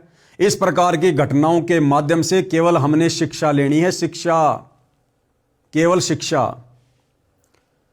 इसके 2 बच्चे हैं जो दिल्ली में पढ़ते हैं, बताते हैं कि पहले इसके पास 3 गाड़ियां थी। देखो क्या लिख रहा है, पहले इसके पास 3 गाड़ियां थी जो इसने बेच दी। क्यों बेच दी भाई? केवल बच्चों को पढ़ाने के लिए, केवल बच्चों को पढ़ाने के लिए, शिक्षा दिलाने के लिए। जिस शिक्षा में यह कन्फर्म नहीं है कि नौकरी लगेगी, जिस शिक्षा में यह कन्फर्म नहीं है कि बच्चा कितनी लंबी उम्र जिएगा। अरे भविष्य का पता है क्या? 1 सेकंड का नहीं पता आगे का। फिर क्यों हम व्यर्थ में बच्चों का दिमाग खराब कर रहे हैं? बच्चों को क्या पता अपने भविष्य का? लेकिन माता पिता ने भगत होने के बावजूद उनको बताना चाहिए, समझाना चाहिए। आज ये जो समय है, जो ये बचपन का समय है, बचपन में हम बच्चे को जिस रंग में रंग देंगे वो रंगा जाएगा। और बचपन में बच्चे के ऊपर भक्ति का जो रंग चढ़ता है वो बाद में नहीं चढ़ता। तो आज तो रामचंद्र जैसे भगत अपने बच्चों को रोजी रोटी के चक्कर में, नौकरी के चक्कर में भक्ति से दूर करके, हालांकि नाम भी दिलवा रखा है, लेकिन वो नाम किस काम का, जिस नाम से ज्यादा वो फालतू के, वो कागजी, वो कीड़े बने हुए हैं। तो आज रामचंद्र यादव जैसे लोग अपने बच्चों को पढ़ाई लिखाई में ज्यादा धकेल रहे हैं, और बच्चे उसी रंग में रंगे जा रहे हैं। और 20-25 साल के होने के बाद जब रामचंद्र यादव जैसे भगत कहेंगे कि बच्चों भक्ति करो, परमात्मा आया हुआ है, मोक्ष करवाना है, उस समय वो बच्चे अपने माता पिता की एक भी नहीं सुनेंगे, एक भी। क्योंकि आपने बचपन से उनको भक्ति के रंग में नहीं बल्कि उल्टे रंग में रंग दिया। तो कितना बड़ा धोखा भाई और बहनों यह काल हमारे साथ में कर रहा है। तो 3-3 गाड़ियां थी इनके पास में, वो गाड़ियां भी इन्होंने बच्चों की फीस भरने के चक्कर में बेच दी। और अब देखो भाई और बहनों, अब रामचंद्र यादव जी जेल चले गए, जल्दी आ जाते हैं, बहुत अच्छी बात है। यदि समय लग गया तो बच्चों की फीस कौन भरेगा? कौन भरेगा बताइए? या तो रामचंद्र यादव के जो घर से हैं, जो बहन जी हैं, या तो अपना सोना बेचो, चांदी बेचो, या उनका जो मकान है वो मकान बेचो। अगर रामचंद्र यादव साल 6 महीने जेल में रह जाते हैं, सपोज करो, उधर बच्चों को तो फीस चाहिएगी ना, बच्चों को तो रहने खाने का खर्चा चाहिएगा ना, वो बेचारी अकेली औरत कहां से लाएगी? भक्ति में आने के बाद रिश्तेदार हमारा कोई सहयोग जो है वो करते नहीं है। भगत समाज में लोग आपको पसंद करते नहीं, क्योंकि आपने सबको मां बहन की गालियां दे रखी हैं।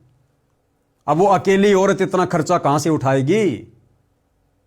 या तो मकान बेचो या अपने जेवरात बेचो, तो क्या फायदा इस शिक्षा का? तो भाई और बहनों, आप और हमने शिक्षा लेकर आगे बढ़ना है। तो पहले 3-3 गाड़ियां थी, वो गाड़ियां इन्होंने बेच दी।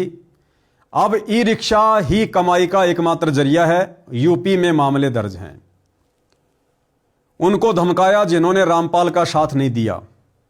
मीडिया क्या कह रही है कि रामचंद्र यादव ने उन लोगों को जो प्रशासन में हैं, राजनीति में हैं, उन लोगों को धमकाया जिन लोगों ने करोथा कांड के समय और बरवाला कांड के समय जिनकी सरकार थी, जिन्होंने संत रामपाल जी का साथ नहीं दिया। भाई दे ना दें, जबरदस्ती साथ थोड़े दिलवाएंगे। ये भक्ति मार्ग है, सबके अपने अपने संस्कार काम करते हैं। हम इस प्रकार से लोगों को गालियां दे दे के संत रामपाल जी का समर्थन करवाएंगे क्या? ये कौन से नियम में लिखा भाई? कौन से भक्ति के ज्ञान में लिखा हुआ है? यदि कोई संत रामपाल जी का समर्थन ना करे, कोई संत रामपाल जी को सहयोग ना दे, तो हम लोगों को मां बहन की गालियां दे दे के और संत रामपाल जी का समर्थन करवाएंगे। टोटल परमात्मा के भक्ति और ज्ञान के विपरीत क्रिया। जज्जर पुलिस की पकड़ में आने के बाद आरोपी रामचंद्र यादव ने पुलिस को बताया कि उसने बादली विधायक कुलदीप समेत उन सभी अन्य प्रभावशाली नेताओं और विधायकों को धमकाने का काम किया जो दोहरा मुखौटा पहने हुए हैं। अरे राजनेता तो सदा से दोहरा मुखौटा पहनकर रहते हैं भाई, तुम्हें नहीं पता इस बात का? जब तुम्हें इतना भी नहीं पता तो फिर क्यों भक्ति कर रहे हो? इसीलिए तो संत रामपाल जी हमें राजनीति और राजनेताओं से दूरी बनाकर रहने की शिक्षा देते हैं कि ये किसी के नहीं होते, किसी के भी ये अपने स्वार्थ के होते हैं। राजनेता का हमेशा दोहरा मुखौटा ही होता है। जो दोहरा मुखौटा पहने हुए हैं, रामचंद्र ने कहा कि उन्होंने उन लोगों को धमकाया, चाहे वह कांग्रेस के हों चाहे बीजेपी से, जिन्होंने सही वक्त पर संत रामपाल का साथ नहीं दिया जब उन्हें जेल भेजा जा रहा था। भाई जब संत रामपाल जी के परिवार ने उनका साथ नहीं दिया, फिर बीजेपी के विधायकों से, कांग्रेस के विधायकों से आप जी क्या उम्मीद कर रहे हो? और संत रामपाल जी को आपने क्या समझ लिया? आपने क्या समझ रखा है संत रामपाल जी को? 2 कोटि का इंसान, 2 कोटि का जीव, मानुष, आम संत। राजनेताओं का समर्थन चाहिए उन्हें। फिर क्या समझा आपने उनकी लीला को, उनके ज्ञान को? अब राजनेताओं के भरोसे आप उनको जेल से निकलवाओगे, उनकी जमानत करवाओगे। उनकी जमानत करवाने के चक्कर में अब आपकी जमानत के लाले पड़ गए। अरे उनको बाहर निकलवाने के चक्कर में आप अंदर चले गए, क्योंकि आप संत रामपाल जी की मर्यादाओं के खिलाफ जा रहे हैं। तो भाई ऐसी गलती ना करो। आपने गुरु बनाया है, किसी ऐरे गहरे व्यक्ति को नहीं, परम शक्ति को, समर्थ को बनाया है। और संत रामपाल जी को जेल से बाहर आने के लिए किसी राजनेता के रहमो करम की जरूरत नहीं है। तो रामचंद्र जी, आपके भी वही विचार हैं जो संत रामपाल जी के परिवार के विचार हैं। संत रामपाल जी का परिवार भी उनको मानुष मानता है, हल्के में ले रहा है, उनको परमात्मा नहीं मानता, और गांव वालों का समर्थन ले लेके उनकी जमानत की उम्मीद कर रहा है। आप रामचंद्र भी वही कर रहे हैं कि राजनेताओं ने संत रामपाल जी का साथ नहीं दिया। तो भाई ये तो गुरु को मानुष मानना है। अब जो व्यक्ति गुरु को मानुष मानेगा तो गुरु का आशीर्वाद सिर से हट जाता है। उसके बाद फिर यही होता है जो हो रहा है। उन्होंने उन लोगों को धमकाया, चाहे वह कांग्रेस के हों चाहे बीजेपी से, जिन्होंने सही वक्त पर संत रामपाल का साथ नहीं दिया जब उन्हें जेल भेजा जा रहा था। तो भाई और बहनों, रामचंद्र जी ने क्या सोचा? और भी बहुत सारे न्यूज के माध्यम से, वीडियोज के माध्यम से न्यूज आई कि रामचंद्र जी ने कुलदीप वत्स को, बादली के विधायक को, इसलिए गालियां दी, बम से उड़ाने की धमकी दी कि आप ही लोगों की सरकार के समय, यानी कांग्रेस सरकार के समय 2006 में करोथा कांड हुआ था, आप लोगों ने संत रामपाल जी का साथ क्यों नहीं दिया? तो भाई और बहनों, करोथा कांड हुआ 2006 में और आज 2026 में गालियां निकाली जा रही हैं कुलदीप जी को। कितना लंबा समय हो गया भाई और बहनों। अब 2006 के करोथा कांड से बादली के विधायक कुलदीप जी का क्या लेना देना? अरे करोथा कांड से कुलदीप जी का क्या लेना देना? कुलदीप जी का क्या दोष? उस समय ये विधायक थे क्या? मंत्री थे क्या? गुरुदेव ने करोथा कांड का मुख्य दोषी उस समय की कांग्रेस सरकार का मुख्यमंत्री जो भूपेंद्र सिंह हुड्डा था उसको बताया है। और उस समय हुड्डा जी की सरकार में जो विधायक थे, जिस समय करोथा कांड हुआ, उन लोगों ने निर्णय करके सही और गलत का साथ देना था कि क्या सही और क्या गलत है। तो उस समय हुड्डा सरकार में जो विधायक थे कांग्रेस में, भाई वो लोग दोषी हैं जिनके कार्यकाल में, जिनके शासनकाल में एक निर्दोष संत को 22 महीने रोहतक की जेल में रहना पड़ा। तो यदि कोई दोषी है तो उस समय के जो विधायक थे, जो एमएलए थे, जो मंत्री थे, वो लोग दोषी हैं। और संत रामपाल जी ने भी उन्हीं लोगों को दोषी बताया। रामचंद्र जी, आप सत्संग नहीं सुनते क्या? संत रामपाल जी ने भूपेंद्र सिंह हुड्डा को मुख्य दोषी बताया। एक छोटा सा सत्संग आपको सुना देता हूं, क्या कह रहे हैं गुरुदेव भगवान, सुनिए। हम आज भी यही प्रार्थना करते हैं कि एक बार सीबीआई से जांच करा दो। ये मुख्यमंत्री तक अंदर होंगे उस दिन, जिस दिन सीबीआई से जांच हो जाएगी।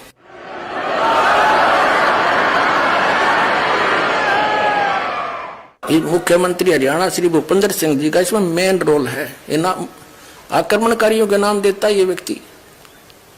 तो जितनी ये जांच हो जाएगी, इस टाइम तो आवेगा, समय आता है।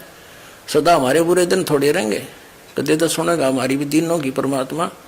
तो बताइए भाई और बहनों, कुलदीप वत्स, जिसका ना कोई करोथा कांड से लेना देना, ना उस समय वो विधायक था, उन्हें बेवजह गाली देने का कोई मतलब रामचंद्र जी के द्वारा नहीं निकला। और रामचंद्र जी ने मंदबुद्धिता दिखाई, बेबुद्धि वाला काम किया भगत होने के बावजूद। और क्या हुआ? वही हुआ जो परमेश्वर अपनी वाणी में हमें बताते हैं, लेकिन हम मानते नहीं। गुरुदेव भगवान कहते हैं, बिन सोचे समझे जो करे पाछे सो पछताए, और काम बिगाड़े आपना जग में होत हसाए।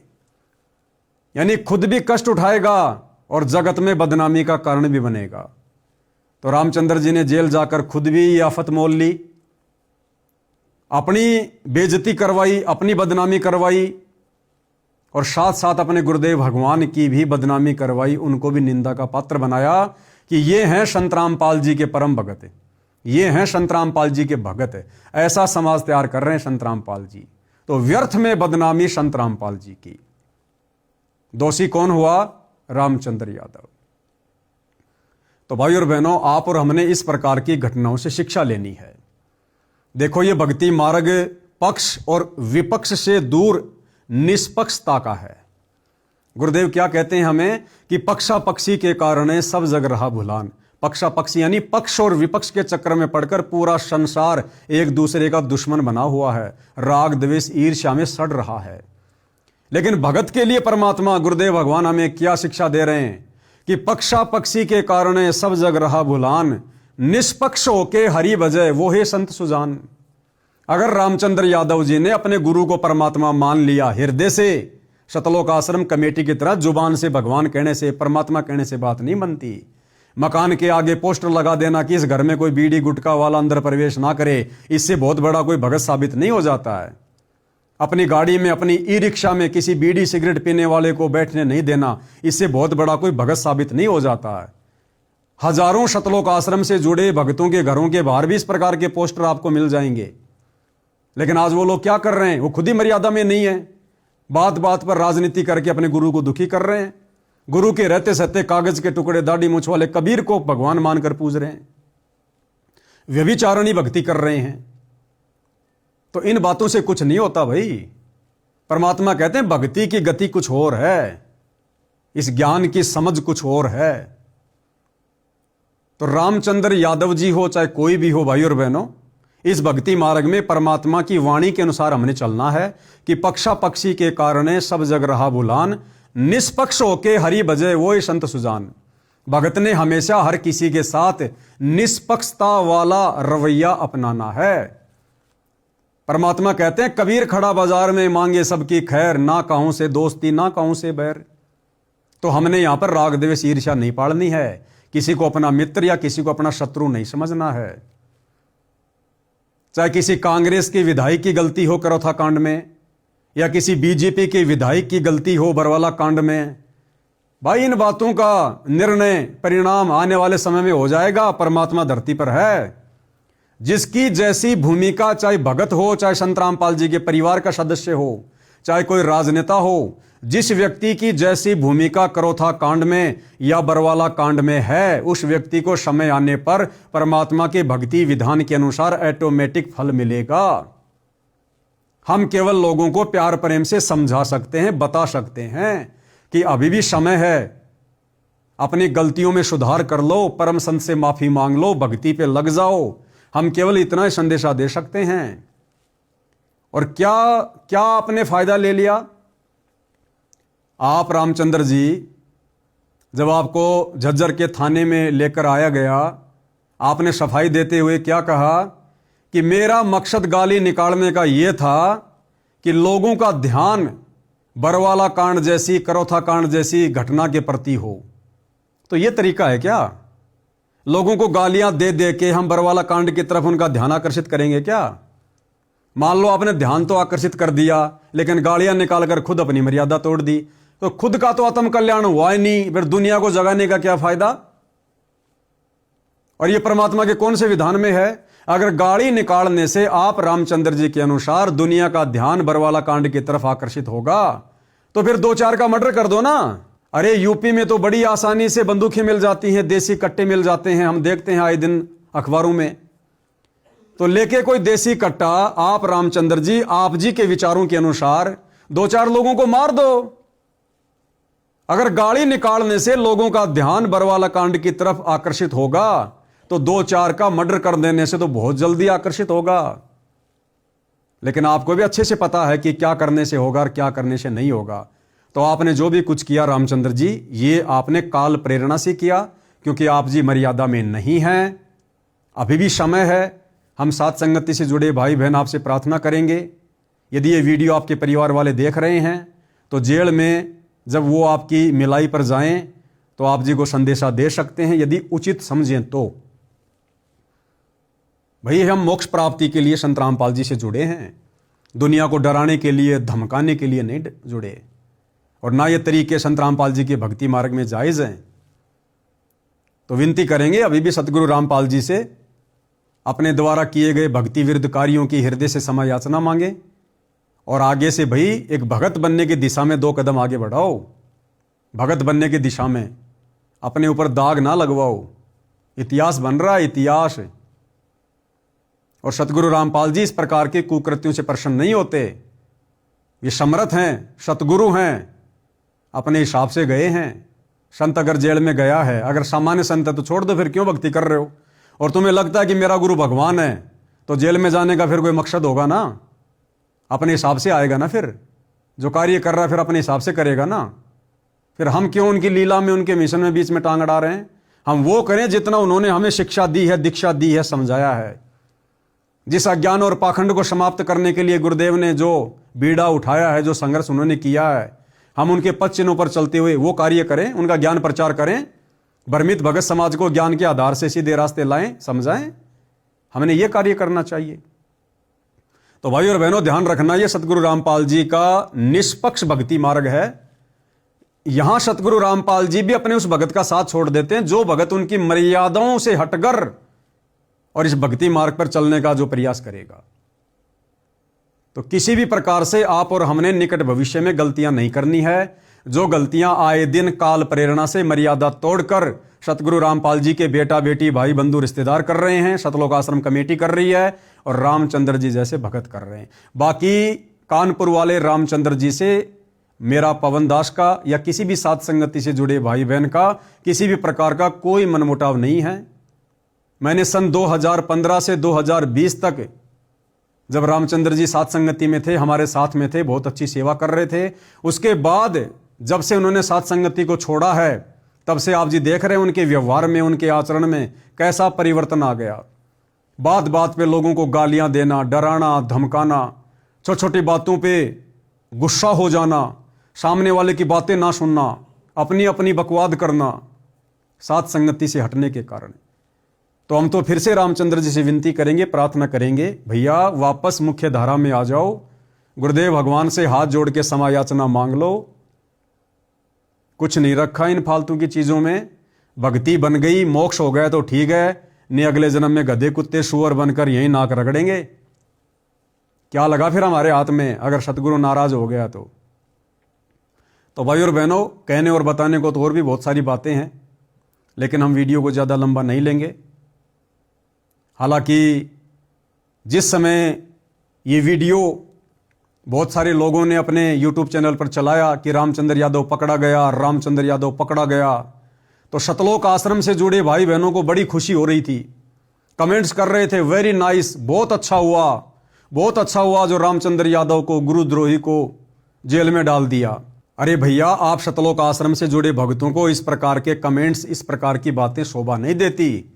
वो जो भी है, जैसा भी है तो तुम्हारा भगत भाई, और किसी के कर्मों का निर्णय करने वाले हम कौन हैं?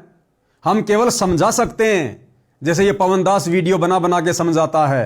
भक्ति विरुद्ध कर्म करने वाले सतलोक आश्रम वालों को, संत रामपाल जी के परिवार वालों को, उस परिवार के पीछे अंधी होकर चल रही आप जैसी संगत को हम केवल समझा सकते हैं। भाई, हमें खुशी नहीं होनी चाहिए रामचंद्र जेल में चला जाए, या कल को कोई गुरुजी का परिवार का सदस्य चला जाए या मर जाए, तो हमने खुशी जाहिर नहीं करनी है। अगर हमने खुशी जाहिर की, हम परमात्मा के दोषी बनेंगे। हमने केवल समझाना है, परमात्मा के विधान में रहकर, मर्यादाओं में रहकर। बाकी जो जैसा कर्म करेगा समय आने पर अपना भोगेगा। तो रामचंद्र के जेल जाने से सतलोक आश्रम से जुड़े भाई बहनों को खुशी नहीं होनी चाहिए। विचार करना चाहिए कि हे परमात्मा, कल को हमसे कोई ऐसी गलती ना हो जाए, हे परमात्मा हमसे कोई ऐसी मर्यादा ना टूट जाए जिस कारण से काल रामचंद्र जी की तरह हमारे सिर पर बैठ जाए और हमसे भी कोई गलती करवा दे, किसी को गालियां निकलवा दे, किसी को धमकी दिलवा दे, और हम भी अपनी भक्ति का सत्यानाश कर बैठें और व्यर्थ में आपकी निंदा का भी हम कारण बने। तो परमात्मा से डर के विनती करनी चाहिए, उसके जेल जाने से खुशी नहीं होनी चाहिए। और बार बार जो कह रहे हो ना कि गाली निकालने वाले को तो जेल होनी चाहिए, जेल होनी चाहिए, तो एक नजर सतलोक आश्रम वालों के ऊपर भी लगा के देख लो। अगर किसी को मां बहन की गालियां देने वाले को जेल होनी चाहिए, तो एक नजर संत रामपाल जी के परिवार पर भी दौड़ा के देख लो। मुझ पवन दास को किस किस प्रकार की मां बहन की भद्दी भद्दी गालियां जो रामचंद्र जी दे रहा था उस विधायक को, वो गालियां संत रामपाल जी के परिवार ने दी हैं, सतलोक आश्रम के कोऑर्डिनेटरों ने दी है। सुना देता हूं आपको एक बार, अगर आप लोग आंख और कान से जो है अंधे और बहरे हो चुके हैं सतलोक आश्रम से जुड़े भाई बहन, तो आपको थोड़ा सा अतीत में लेके जाता हूं। पहले आपको सुनाता हूं उत्तर प्रदेश का स्टेट कोऑर्डिनेटर संजीव हुड्डा और इसी रामचंद्र यादव को किस प्रकार से मां बहन की गालियां देता है। रामचंद्र यादव को कहता है रंडे का बीज। ये शोभा देता है क्या एक सारनामी व्यक्ति को, संत रामपाल जी के एक भगत को, उत्तर प्रदेश के स्टेट कोऑर्डिनेटर संजीव हुड्डा को, जो कई वर्षों से भक्ति कर रहा है, जिसको सारनाम प्राप्त है, जो पूरे उत्तर प्रदेश की संगत को हैंडल कर रहा है, उस व्यक्ति को शोभा देता है किसी को रंडी का बीज कहना। और ना जाने क्या क्या कह रहा है, तेरे पिछवाड़े में ये कर दूंगा, वो कर दूंगा, तेरे को मैं मुर्गा बना के ये कर दूंगा। तो सुन लो भाई सतलोक आश्रम से जुड़े भाई बहनों, अगर किसी को मां बहन की गाली देने वाले को जेल होनी चाहिए, और रामचंद्र जी की जेल से यदि आप इस प्रकार से खुश हैं, तो भाई फिर आपने संजीव हुड्डा को भी जेल में भेजने की तैयारी करनी चाहिए। उसको फोन करना चाहिए कि तू नालायक आदमी है, गाली निकालना अच्छी बात नहीं है, गाली निकालने वाले को जेल होनी चाहिए। तो एक बार संजीव हुड्डा जी की ये ऑडियो सुन लीजिएगा। हेलो, संजीव हुड्डा जी साहब। कौन हो भाई? कानपुर से रामचंद्र दास। हाँ सुना भाई। 18 तारीख को लखनऊ में क्या कर रहे हैं भगत जी? क्या करना है? क्या करना है? हाँ मैसेज पूरे देश में डाला तो बताइए ना 18 तारीख को आप क्या कर रहे हो भगत जी। यूपी के स्टेट कोऑर्डिनेटर हो तो आप जवाब दो ना भगत जी। भक्तों को देते हैं भाई जवाब। अरे भक्तों को देते हैं। रामचंद्र सुधर जा, कुछ नहीं रखे इंतजाम। अरे आप हम सुधरे या ना सुधरे, आप इसका जवाब दो हाँ। कि आप 18 नवंबर को अरे कौन सा सुधार। लखनऊ में। अरे मैं सुधार दूंगा ना फिर। अरे मान जा। तुम क्यों सुधारने क्यों नहीं आ रहे हो, आ जाओ ना सुधारने के लिए। अरे मान जा, रामचंद्र कुछ नहीं रखा। दास कभी नहीं मानेगा, तुम्हारे जैसे गद्दारों से हाँ? संपर्क करता रहेगा। और आप जवाब दो ना, दुनिया की बातें छोड़ो, आप ये जवाब दो 18 नवंबर को लखनऊ में क्या कर रहे हो संजीव हुड्डा जी। ये धमकियां देना छोड़ दो। अरे फालतू बकवास मत ना अरे करे, 18 मान जा। नवंबर को क्या कर रहे हो तुम लखनऊ में, ये पहले बताओ ना भगत जी। फालतू बकवास छोड़ो। अरे मान जा रामजादे, मान जा। अरे नहीं मानूंगा, तुम जैसे लोगों को हाँ? नहीं मानूंगा। ये गालियां तुम देते रहो। मैं डंडा दे दूंगा 18 नवंबर को तुम क्या कर रहे हो ये पहले बताओ संजीव हुड्डा जी, यूपी स्टेट कोऑर्डिनेटर। ये गालियां देना बंद कर। अरे मैं गाड़ी का मुर्गा बना कर मरूंगा रोड पर, ध्यान अरे रखिए इस 18 बात नवंबर का। को तो लखनऊ में क्या कर रहा है, तुम क्या अरे मुर्गा तेरे- बनाओगे। तुम तो कानपुर नहीं तेरा आओगे मुर्गा- चक्कर दिखाने। तेरा मुर्गा बना कर मारूंगा, ध्यान रखिए इस बात का। अरे ठीक है। रामपाल जी महाराज के वास्तव में शिष्य हो। ध्यान रखिए, सुन तेरा लो। बहुत नुकसान कर ली, तेरा बहुत बकवास कर ली है। संजीव हुड्डा जी अगर अरे वास्तव तुम बहुत, अरे साले का कान पर मारूंगा, रामजादा बकवास करे। अगर संजीव हुड्डा जी आप चंकी मार का रामपाल जी कीड़ा। महाराज के वास्तव में शिष्य हो तो आप कानपुर आकर के चंकी मार का कीड़ा। ढोकले की औलाद हो आप। साले रंडी के बीच अरे रामजादे।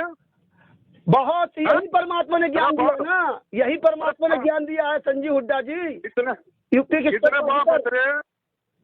हाँ? अरे कितने 18 बाप की नवंबर कौन से को बाप क्या की कर औलाद रहे हो है? लखनऊ में कुकर्म। अरे अरे कुकर्म आजा, राम संजीव दादा, यार। हुड्डा जी 18 नवंबर को क्या कर रहे हो तू बताइए अपनी ना। मान, अरे मान जा, मगर रामचंद्र कुछ नहीं रखा। अरे समझ गया? तू जैसे गालीवाजों के लिए परमात्मा ने इसलिए हम जैसे नीचों खड़ा किया है। तुम वो जैसे तेरी माँ का कुकर्म लोग- के लिए वो पूरे तेरी- देश को लूट रहे हो। सुन, ओए वो तेरी माँ का लोग छतपाल बैठा, उसने उसका थड़ पाड़ दे। ठीक, हमने सब नाक देगी करा वो। तेरी माँ बहना ना एक करा वो तुमने क्या छतपाल गाली मेरे दी ढोल थी? में। संजीव हुड्डा जी तुमने क्या गाली दी थी, तू भूल गया। तूने क्या गाली दी, अभी क्या गाली दे रहा है, अभी क्या गाली। तुम तो छतपाल परमात्मा मेरे के करीब ढोल, हो। तेरी माँ ने भी आगे की करे, तेरी बहन ने भी आगे की करे। समझ गया? हाँ, तो और उसके नीचे जाकर लगा लो अपनी माँ ने। हाँ आराम जादो। अरे संजीव हाँ? हुड्डा जी बहुत सही। अरे वो सतपाल तेरा जीजा। संजीव हुड्डा जी 18 सतपाल तेरा नवंबर क्या जीजा कर रहे मेरे ढोला। हो? अपनी अपनी बाप की औलाद हो ना, कानपुर आ जाना। कानपुर आना, अपनी बाप की औलाद होना संजीव हुड्डा जी। तेरा जीजा संजीव कानपुर हुड्डा में जी है। ढोकले की औलाद होगी तो तुम कानपुर नहीं आओगे, तेरा- नहीं मिलोगे। अरे तेरी माँ की तेरा जीजा कानपुर में है। अरे संजीव हुड्डा जी बोल लो और बोल लो। अरे तेरा जीजा है, बोल। तुम जैसे नीच लोग सामने आओ ना, चोर कितने क्यों भाग रहे हो? वो तेरी माँ का लोग छतपाल क्या कर रहा है? मेरी पूरे देश में ऑडियो जाएगी, तूने क्या गालियां दी थी, अमित ने क्या गाली दी थी, भूल गया। वो तेरा पापा छतपाल मेरे ढोला। ये उत्तर प्रदेश का स्टेट कोऑर्डिनेटर संजीव हुड्डा महागालीवाद जो तेरा गालियां दे रहा है, इसको तेरा अभी शर्म नहीं पापा- आती। ये भगत नहीं है, तेरा ये देश का दुश्मन है। पापा ये संत रामपाल जी महाराज को जेल में डाल रखा है। ये भक्तों का क्रम खराब करवा रहा है। कोई भी भगत लखनऊ ना जाए। इस संजीव हुड्डा जी की ऑडियो सुनिए पूरे देश के भक्तों। इस संजीव हुड्डा जी के दास ने प्यार से पूछा कि 18 नवंबर को लखनऊ क्या कर रहा है, गालियां दे रहा है। अरे तेरा बाप सतपाल मेरठ वाला क्या कह रहा है? बहुत सही। तूने क्या तेरी गाली माँ का लोग सतपाल है। अरे तो सतपाल से पूछ जा करके ना, तू तो सतपाल से भी बड़ा हो गया ना। तेरी माँ का लोग सतपाल पे तो पूछ ले। हाँ, यही गाली देता रहे। संजीव हुड्डा जी 18 हाँ? नवंबर को क्या कर रहे हो लखनऊ में, गुंडे। संजीव हुड्डा जी महागुंडे। तो सुन लिया भाई और बहनों आपने संजीव हुड्डा जी के वचन। तो क्या संजीव हुड्डा जी को जेल नहीं जाना चाहिए? क्या संजीव हुड्डा से सवाल जवाब नहीं करने चाहिए? यदि रामचंद्र को जेल होने पर शतलोक आश्रम से जुड़े जो भाई बहन खुशी जाहिर कर रहे हैं कमेंट्स में, यदि आप वास्तव में संत रामपाल जी के भगत हैं और आपका कोई दीन धर्म है, यदि आपकी जुबान है, तो संजीव हुड्डा को फोन करके बताओ कि भैया तू भी बाहर संगत में रहने का अधिकारी नहीं है, तेरे को भी जेल में जाना चाहिए, तू भी निकम्मा आदमी है, तू भी संत रामपाल जी का भगत कहलाने का अधिकारी नहीं है। और इसकी नो एंट्री कराओ, इसके नाम का पीला पर्चा निकलवाओ, अगर आप सच्चे भगत हो तो। यदि आप ऐसा नहीं करते हो और केवल रामचंद्र को जेल होने पर खुशी जाहिर कर रहे हो तो आप निकम्मे भगत हो, निकम्मे दोगले भगत हो। आपकी रहनी और करनी में रात दिन का अंतर है, आप भक्ति की योग्य नहीं है। फिर दूसरी ऑडियो सुनाता हूं आपको। देशराज जो कि वर्ल्ड कोऑर्डिनेटर है, संत रामपाल जी की संगत में जितने भी कोऑर्डिनेटर हैं उन सबका सरदार वर्ल्ड कोऑर्डिनेटर देशराज मान, जो वर्तमान में उत्तर प्रदेश का श्यामली आश्रम संभाल रहा है, वो देशराज मुझ पवन दास को फोन करके धमकी देता है, गालियां देता है और कह रहा है मैं तेरी छोरी को, मैं तेरी लड़की को कोठे पे बैठा दूंगा। देशराज कह रहा है वर्ल्ड कोऑर्डिनेटर मुझ पवन दास को कि तेरे मुंह में मुतूंगा और तेरी लड़की को, तेरी छोरी को कोठे पे बैठा दूंगा, और मां बहन की गालियां दे रहा है। एक बार ये भी सुन लो भाई साहब, सुनिए। Hello hello hello. हाँ लिखा हेलो। हाँ जी, कौन बोल रहे हो? कौन बोल रहे हो? कौन बोल रहे हैं? तेरा बाप बोल रहा हूँ। तेरे सारे रिप तो छोड़ दिया था, पता नहीं छोड़ दिया था तुझे, ध्यान रखिए कब तेरे दिमाग में गलत फहमी हो। कौन बोल रहे हो बड़े भैया? बच्ची नहीं उठाऊंगा और सब उठाऊंगा उठ में बहन जो तू बड़ा बड़ा लैंडलॉर्ड है क्या? अरे यार गाड़ी थोड़ी निकालते हो भाई साहब ऐसे। नहीं गाड़ी नहीं निकालते तू, ये काम क्यों कर रहा तू? हाँ भेज देगी मुझे। भाई साहब, आप अपने आप को परम संत रामपाल जी महाराज का शिष्य कहते हो और आप गालियां निकाल रहे हो, कैसे भगत हो आप? तू कौन होता है मेरे सब पूछने वाला? पूछने वाला क्यों नहीं होता हूँ मैं? जो गाली निकालेगा उससे सवाल जवाब नहीं किया जाता क्या? अरे तू फोटो कैसे डाल रहा मेरे? फोटो डालूंगा, 1000 बार डालूंगा, 100 बार डालूंगा। अब के बाद तेरे मुंह में मुत्तू मत, ध्यान रखिए। और डाल तो इसका मुंह में मुतोगे?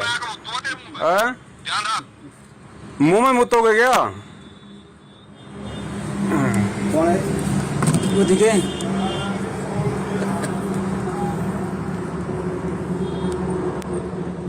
सत साहेब देवबंदी छोड़ गई। पुण्यात्माओं, ये है देशराज दिल्ली वाला, जिसने गद्दार बसंत सैनी के भाई सतीश सैनी के मोबाइल से दास से अभी इसने बातचीत की है। अब आप देख लो पुण्यात्माओं, किस तरीके के लोग हैं ये, कैसे ये भगत हैं, और हम लोग इन्हीं लोगों के चक्करों में फंस के आज अपने परमात्मा को जो है, चलो वो ऐसे करेंगे इसको। तो सुन लिया भाई और बहनों। अब यदि आप लोग जो रामचंद्र जी को जेल होने पर खुशी जाहिर कर रहे हैं कमेंट्स में, अगर आप सच में संत रामपाल जी के सच्चे भगत हैं, यदि आपका कोई दीन धर्म है, तो इस देशराज को क्या कहोगे आप? है तुम्हारी हिम्मत इसको फोन करके बोलने की कि तू निकम्मा आदमी है, तू भी रामचंद्र जैसा ही है? है तुम्हारी हिम्मत बोलने की? किसी की हिम्मत नहीं है तुम सतलोक आश्रमों से जुड़े भक्तों की हिम्मत, जो संत रामपाल जी के परिवार को कह के देशराज के नाम का पीला पर्चा निकलवा दो, देशराज की नो एंट्री करवा दो, देशराज को गुरुद्रोही घोषित करवा दो कि ऐसा व्यक्ति किसी आश्रम का संचालन करने का अधिकारी नहीं हो सकता, ऐसा व्यक्ति वर्ल्ड कोऑर्डिनेटर की पोस्ट पर रहने का अधिकारी नहीं हो सकता। लेकिन तुम्हारी हिम्मत नहीं है, क्योंकि आप लोग राग द्वेष ईर्ष्या में सड़ रहे हो, राग द्वेष ईर्ष्या में, जो इस भक्ति मार्ग में नहीं चलता है। आगे सुनाता हूं आपको। संत रामपाल जी के परिवार का मुख्य व्यक्ति, संत रामपाल जी के भाई महेंद्र का लड़का अमित, यानी संत रामपाल जी का सगा भतीजा अमित, और कैसे मुझ पवन दास को मां बहन की गालियां दे रहा है। एक बार सुन लो, सुनिएगा। सत साहिब हेलो, पवन जी बोल रहे हो क्या? हाँ जी भगत जी बोल रहे हैं। आप कौन? कौन? आप क्या चाहते हो? कौन बोल रहे हो जी? आप क्या चाहते हो? आप कौन बोल रहे हो भगत जी? मैं अमित भगत जी बोल रहा हूँ, महेंद्र जी का लड़का। अमित भगत जी महेंद्र जी के लड़के? हाँ जी भगत जी बोलिए। हाँ, क्या चाहते हो आप? मतलब नहीं भगत जी, ऐसा तो कोई मकसद नहीं है दास का। दास का मकसद दिख रहा है साहब, बोला ऐसे प्रोग्राम करने के क्या फायदे हैं? 5 आदमी जाने तो ये फंड फंड है। भाई जो लिखा है वो तो जो की मेरे विचार से भगत जी, अपने अमल की जो अमल की नहीं। आप क्यों मैसेज डाल रहे हो? आपको मतलब किसने थोड़ी देर है आपको मैसेज डालने की? नहीं तो वो नहीं, मतलब वो गलत क्या है उसमें, आप हमारे को ये बता दीजिए हैं भगत जी, उसके अंदर जो अमल की गलत क्या लिखा है? गलत क्या वो सही क्या है इसके अंदर जी? दास वहाँ पे गया, दास को जो कुछ नजर आया वो दास ने जो डाल दिया उस पे। बात सुने तो सुन रहा हूँ भगत जी, मैं तो आ रही आवाज। तो कोई साल का बाद अभी दिल्ली, मुझे पता दिल्ली है तो अभी। हाँ मैं दिल्ली हूँ, ये तो मैंने कुलदीप जी को कहा ही है, बल्कि 2 दिन पहले हुई मेरी बात। भाई मैं दिल्ली रुक गया यहाँ पे। मेरी बात सुने, मेरी बात सुन ले ध्यानपूर्वक। तू है नहीं, तू अपने कर्म बिगाड़ रहा है, जितना बिगाड़ उतने बिगाड़ ले। ये तो भगत जी बंदी छोड़ बोल सकते हैं, कोई तरह दिमाग कहाँ है कि उसको ये मालूम पड़ जाए कि फला आदमी जो है अपने वो कर्म बिगाड़ रहा है। भोसड़ी के तेरे की न बहन तेरे किसने कह दिया मेरी सासू के? अब तेरे तो मतलब बहन से तू जो बोल लगा वही बोल लगा तू है। क्या बात है, तेरी नाश्ता तोड़ूंगा। बड़ी अच्छी आवाजें हैं भगत जी, मतलब लता मंगेशकर भी आवाज नहीं सुनी दास ने कभी जिंदगी। तो सुन लिया भाई और बहनों आपने किस प्रकार की भद्दी भद्दी गालियां, जो भद्दी भद्दी गालियां रामचंद्र देता है वही गालियां ये सतगुरु रामपाल जी का सगा भतीजा, महेंद्र का सगा लड़का अमित मुझ पवन दास को दे रहा है। अब क्या कहोगे? है तुम्हारी हिम्मत इन लोगों से सवाल जवाब करने की? तुम सतलोक आश्रम से जुड़े भगत केवल संत रामपाल जी के परिवार के चरण चाट सकते हो, तुम गुलामी कर सकते हो, क्योंकि ये तुम्हारी खानदानी आदत है। पहले तुम्हारे बाप दादाओं ने मुगलों की गुलामी की, फिर अंग्रेजों की और अब वर्तमान में तुम सतलोक आश्रम वालों की कर रहे हो। अगर है तुम्हारे अंदर हिम्मत तो बोलिएगा संत रामपाल जी के परिवार को, महेंद्र जी को फोन करके बताओ कि महेंद्र जी आपके लड़का ये क्या कर रहा है, ऐसी ऐसी गाली आपका लड़का सारनाम लेने के बाद और अपने भगत भाइयों को दे रहा है, ये शोभा दे रहा है, ये इसकी नो एंट्री करो। है तुम्हारी हिम्मत? 100 में भी नहीं बोल सकते तुम, डरे हुए लोग। और सुनाता हूं आपको, संत रामपाल जी के ही परिवार में संत रामपाल जी के चाचा का लड़का सुरेश धनाना वाला, जानते हो सुरेश धनाना वाला कौन है? संत रामपाल जी ने जो पुस्तक लिखी है ना भक्ति और भगवान, और जिसमें एक जगह इंटरव्यू है कि वो एक लड़का जो अपने घर के पास में किसी मिस्त्री को बुलाने गया था, छत पर गया, 11,000 वोल्ट की लाइट ने उसके सर को छू लिया, घाव हो गया। संत रामपाल जी सूक्ष्म रूप से आए, उसको बिजली के तारों से बचाया। उस लड़के का बाप है ये सुरेश, उस लड़के का पिता का नाम है सुरेश धनाना वाला, जो संत रामपाल जी के चाचा का लड़का है, यानी संत रामपाल जी का भाई। वो सुरेश मुझ पवन दास को क्या कह रहा है? रामचंद्र जैसी ही मां बहन की भद्दी भद्दी गालियां दे रहा है। सुन लो एक बार। हाँ जी, कौन बोल रहे हैं भाई जी? भगत जी राजस्थान से बोल रहा हूँ बड़े भाई। राजस्थान से, क्या नाम है भाई जी आपका? पवन दास। पवन दास जी। हाँ जी। मैंने मैसेज भेजा, तेरे किससे बात हुई है? भगत जी आज का अखबार पढ़ो ना, दैनिक जागरण हरियाणा का। मैं तेरी माँ की चूत पहले अभी मैसेज आज के बाद तेरा 25 गुरु जी तो मैं लाई करके आया खड़ा हूँ, मैं गुरु जी का भाई हूँ, समझ गया? कौन गुरु जी का भाई है? सुरेश दास बोल रहे हैं। अरे कौन भाई है गुरु जी का? बड़े भाई हमने तो खाली एक नाम सुना था, कोई महेंद्र दास नाम का है। आप कौन भाई आ गए? और मैं भाई हूँ उनका, छोटा लड़का। और मैं महेंद्र को मैं जानता नहीं। क्या नाम है आपका? नाम बताइए। सुरेश दास है मेरा, सुरेश दास है बड़े भाई। नाम 283 बड़ा कहानी लिखी हो रहे, ठीक है? अच्छा, ये भ्रमित करने की सारे गाइड बोला तुम्हारे पास, ये भ्रमित करे तो किसका मैसेज आया? कौन का मंत्र का मैसेज आया? दूतिया पंथी। बड़े भाई हमने तो कभी सुना नहीं। अभी जैसे वो AP सिंह वकील जी तो बोल रहे हैं ये बात। गुरुद्रोही, मादर चौथ, गुरुद्रोही हो तुम। आपने गुरु जी को गुरुद्रोही कर रखा है। आज भी मैं मिलाई कर करे था 2 नंबर जेड़ा का खड़ा फूफाई मैसेज पढ़ा, मैंने फोन आया है, ठीक है? और आइंदा इन भ्रमित दासों को भ्रमित करने की हिम्मत ना करे, ठीक है? नहीं बड़े भाई देखो, ये सच्चाई है, सच्चाई तो हर संगत तक जानी चाहिए ना। क्या सच्चाई है? मैं मिलता है गुरु जी तो बोले। अरे बड़े भाई सच्चाई बताओगा? बड़े भाई हमें आप पे विश्वास नहीं है, हमें तो परमात्मा के ज्ञान पे विश्वास है। हम क्या माने आपकी बात? तो अच्छा मेरी कोई, मैं गुरु जी से बात करके मिलाई करके आया हूँ और 1000 भगत तेरे बोल। बड़े भाई आपकी बातों से तो लग रहा है कि बड़े भाई आपकी बातों से लग रहा है आप कोई बहुत बड़े कोई आर्य समाजी हो। आप मतलब भगत नहीं हो आप? अरे फिर तो कौन सा भगत है? तो गुरुद्रोही है। हाँ, ये आपके कहने से थोड़ी हो जाएगा बड़े भाई। तो सत्संग करके लाओ। आप कह दो कि मैं तो प्रधानमंत्री बन गया, मैं आपके कहने से मैं थोड़ी कोई PM बन जाऊंगा। बैतूल में पिटा था बेरा नहीं तेरा। अरे भगत जी सच्चाई के लिए तो भगत जी सच्चाई के लिए तो हमारे परमात्मा इतनी यातनाएं सहन कर रहे हैं। पूर्व आगे जानता हूँ मैं, जोटवाड़ा में रहेगा तेरा इसी जानता हूँ। बड़े भाई आप लोगों का जो ये षड्यंत्र है ना, ये ज्यादा दिन नहीं चलने वाला है, ज्यादा दिन नहीं चलेगा ये। ये आप लोगों के जो मुख से जो वर्ड निकल रहे हैं ना, इसका मतलब है आप लोग मतलब बहुत भयंकर मतलब परिस्थिति में और अपने आप को बचाने के लिए आर्य समाजियों से मिलकर सारा ये षड्यंत्र कर रहे हो आप। चल ठीक है, तूने तो कर लिया होगा ने, तूने तो बढ़िया कर दिया। हम तो कर रहे हैं मालिक की दया से, जैसे परमात्मा करवा रहे हैं ज्ञान आधार से। तू कर रहा तो गुरुद्रोही कर रखा, गुरु जी ने तेरे को गुरुद्रोही का नाम दर्जा देकर काट रखा नाम। चलो ठीक है बड़े भाई, और भी भाइयों के फोन आ रहे हैं, क्योंकि बहुत सारे भाइयों के फोन आ रहे हैं, सबको ये सच्चाई बतानी है। सब साहेब चलने की जरूरत नहीं है, सच्चाई। तो सुन लिया भाई और बहनों, अरे दूसरों की जेल पर खुश होने से पहले शतलोक आश्रम वालों को भी जाके देख लिया करो, अपने कुकर्मों को भी देख लो। अब तुम्हारी हिम्मत है इन लोगों को कहने की, तुम 100 में भी नहीं कह सकते तुम। और जिनमें इतनी हिम्मत नहीं है वो मोक्ष क्या खाक प्राप्त करेगा। व्यर्थ में भक्ति कर रहे हो, व्यर्थ में भक्ति। ये दोगला रवैया, दोगला आचरण, ये संत को शोभा नहीं देता। ये दोहरा मुखौटा है, दोहरा मुखौटा। परमात्मा ने कबीर सागर में बताया कि मेरे भक्ति मार्ग में जो व्यक्ति पक्षपात करेगा, वो चाहे मेरे परिवार का हो, चाहे मेरे वचन का भगत हो, वो कभी भी मोक्ष प्राप्त नहीं करेगा। आप शतलोक आश्रम वाले, संत रामपाल जी के परिवार वाले और संत रामपाल जी के परिवार के चरण चाटने वाले लाखों भगत, आप सब दोहरा मुखौटा पहने हुए हैं। आप लोगों की करनी कथनी में रात दिन का अंतर है। करनी तज कथनी कथ है, अज्ञानी दिन रात, कुत्ते ज्यों भौंकत फिर सुनी सुनाई बात है। तो गाड़ियां अकेले रामचंद्र जी ने नहीं निकाली हैं। रामचंद्र जी ने तो अब 2 महीने से गाड़ियां निकाली हैं, जिनका हम लोग बिल्कुल समर्थन नहीं करते। लेकिन संत रामपाल जी के परिवार ने तो वर्षों पहले ऐसी रामचंद्र जी से भी भयंकर भयंकर गाड़ियां निकाल रखी हैं।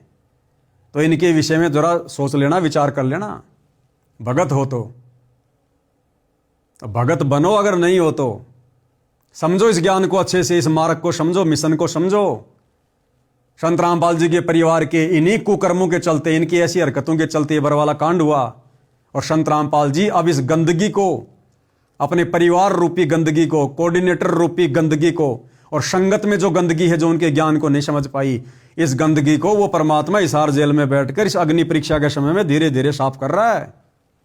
आप लोग ढूंढने से भी दिखाई नहीं दोगे आने वाले समय में इस भक्ति मार्ग पर, यदि समय रहते नहीं संभले और साध संगति से नहीं जुड़े तो भाई और बहनों, आज का ये वीडियो बनाने का मेरा मकसद था कि साध संगति से जुड़े भाई बहन इन घटिया लोगों की घटिया हरकतों को देखकर, वो चाहे संगत का आम भगत हो, चाहे संत रामपाल जी के कोई परिवार का कोई सदस्य हो, आप और हमने शिक्षा लेनी है। आप और हमने इन जैसी घटिया करतूतें काल प्रेरणा से नहीं करनी है। अपने गुरुदेव को नाराज होने का मौका नहीं देना है। और आम संगत वालों से प्रार्थना है, भाई संभल जाओ, सुधर जाओ, सत का साथ दो, साथ संगति से जुड़ जाओ, अन्यथा 2028 युग परिवर्तन का समय है। अनाज के दाने को तरस जाओगे। अनाज के दाने को ध्यान रखना, ये निर्मोही परमात्मा है, ये किसी का सगा नहीं है। कहीं तुम सोच रहे हो कि हम तो गुरु जी के परिवार वालों के पैर पकड़ के बैठे हैं, उनके चरणों में बैठे हैं, हमारा उद्धार हो जाएगा। आने वाले समय में गुरु जी के परिवार के पैर ढूंढने से भी नहीं मिलेंगे, फिर तुम कहां जाओगे। और रामचंद्र जी से पुनः निवेदन है, भैया हमारा आप जी से कोई किसी प्रकार का द्वेष नहीं है, हमारा साथ संगति वालों का तो हो ही नहीं सकता, क्योंकि हम तो अपने गुरुदेव के वचनों पर चलते हैं, उनके मर्यादाओं में चलते हैं। तो आप जी से निवेदन है, विनती है, आपने कुलदीप जी को गालियां निकालकर धमकाकर गलती की है, परमात्मा का विधान तोड़ा है। और यदि आप इसके लिए विधायक जी से माफी मांगते हैं तो इसमें आपको कोई परहेज नहीं होना चाहिए, क्योंकि आपने गलती की है। यदि आप उनसे माफी मांगेंगे, हो सकता है परमात्मा भी आपको माफ करे। और श्रीमान कुलदीप जी से भी मेरा निवेदन है, मेरी विनती है कि कुलदीप जी, आपने इनकी स्थिति देख ली होगी, इनके विचारों से भली भांति आप जी परिचित हो गए हैं। किस मानसिकता के तहत इन्होंने आपको गाली दी थी, ये तो आपको जानते भी नहीं, पहचानते भी नहीं। इनका मकसद कुछ और था आपको गाली देने का, हालांकि मकसद वो गलत था। इस प्रकार से आपको गाली नहीं देनी चाहिए थी। लोगों के सामने सच्चाई इस प्रकार से नहीं आती है जिस प्रकार से रामचंद्र जी ने सोचा होगा, जैसा कि वो बता रहे हैं। लेकिन फिर भी आपसे हम निवेदन करेंगे, भले ही इन्होंने आपको गाली दी है, लेकिन ये भगत है, ये उन भक्तों से लाख गुना अच्छा है जो ब्रह्मा विष्णु महेश की भक्ति करते हैं, क्योंकि ये सत भक्ति कर रहा है, सच्चे गुरु की शरण में है। यदि आप इसको माफ़ कर देते हैं और यदि आप इसकी जमानत, जो भी आपकी कानूनी प्रोसीजर है, आपके द्वारा थोड़ी बहुत ढिलाई बरतने से यदि जल्दी इसकी जमानत हो जाती है, दोबारा अपने परिवार को संभाल लेगा, तो कहीं ना कहीं थोड़ा बहुत जो पुण्य है, जो क्रेडिट है, वो संत रामपाल जी की तरफ से आप जी की झोली में भी डाला जाएगा। बस हम केवल इतना ही निवेदन कर सकते हैं, इससे ज़्यादा हम किसी के दुश्मन नहीं, हम किसी के मित्र नहीं हैं। हमने अपनी खुद की मर्यादा बचानी है, अपनी भक्ति करनी है। तो भाई और बहनों, आज की वीडियो में केवल इतना ही। मेरे शब्दों में किसी प्रकार से कोई त्रुटि हो, सभी से कान पकड़ के माफ़ी मांगता हूँ। बंदी छोड़ सतगुरु रामपाल जी परमेश्वर जी की जय हो।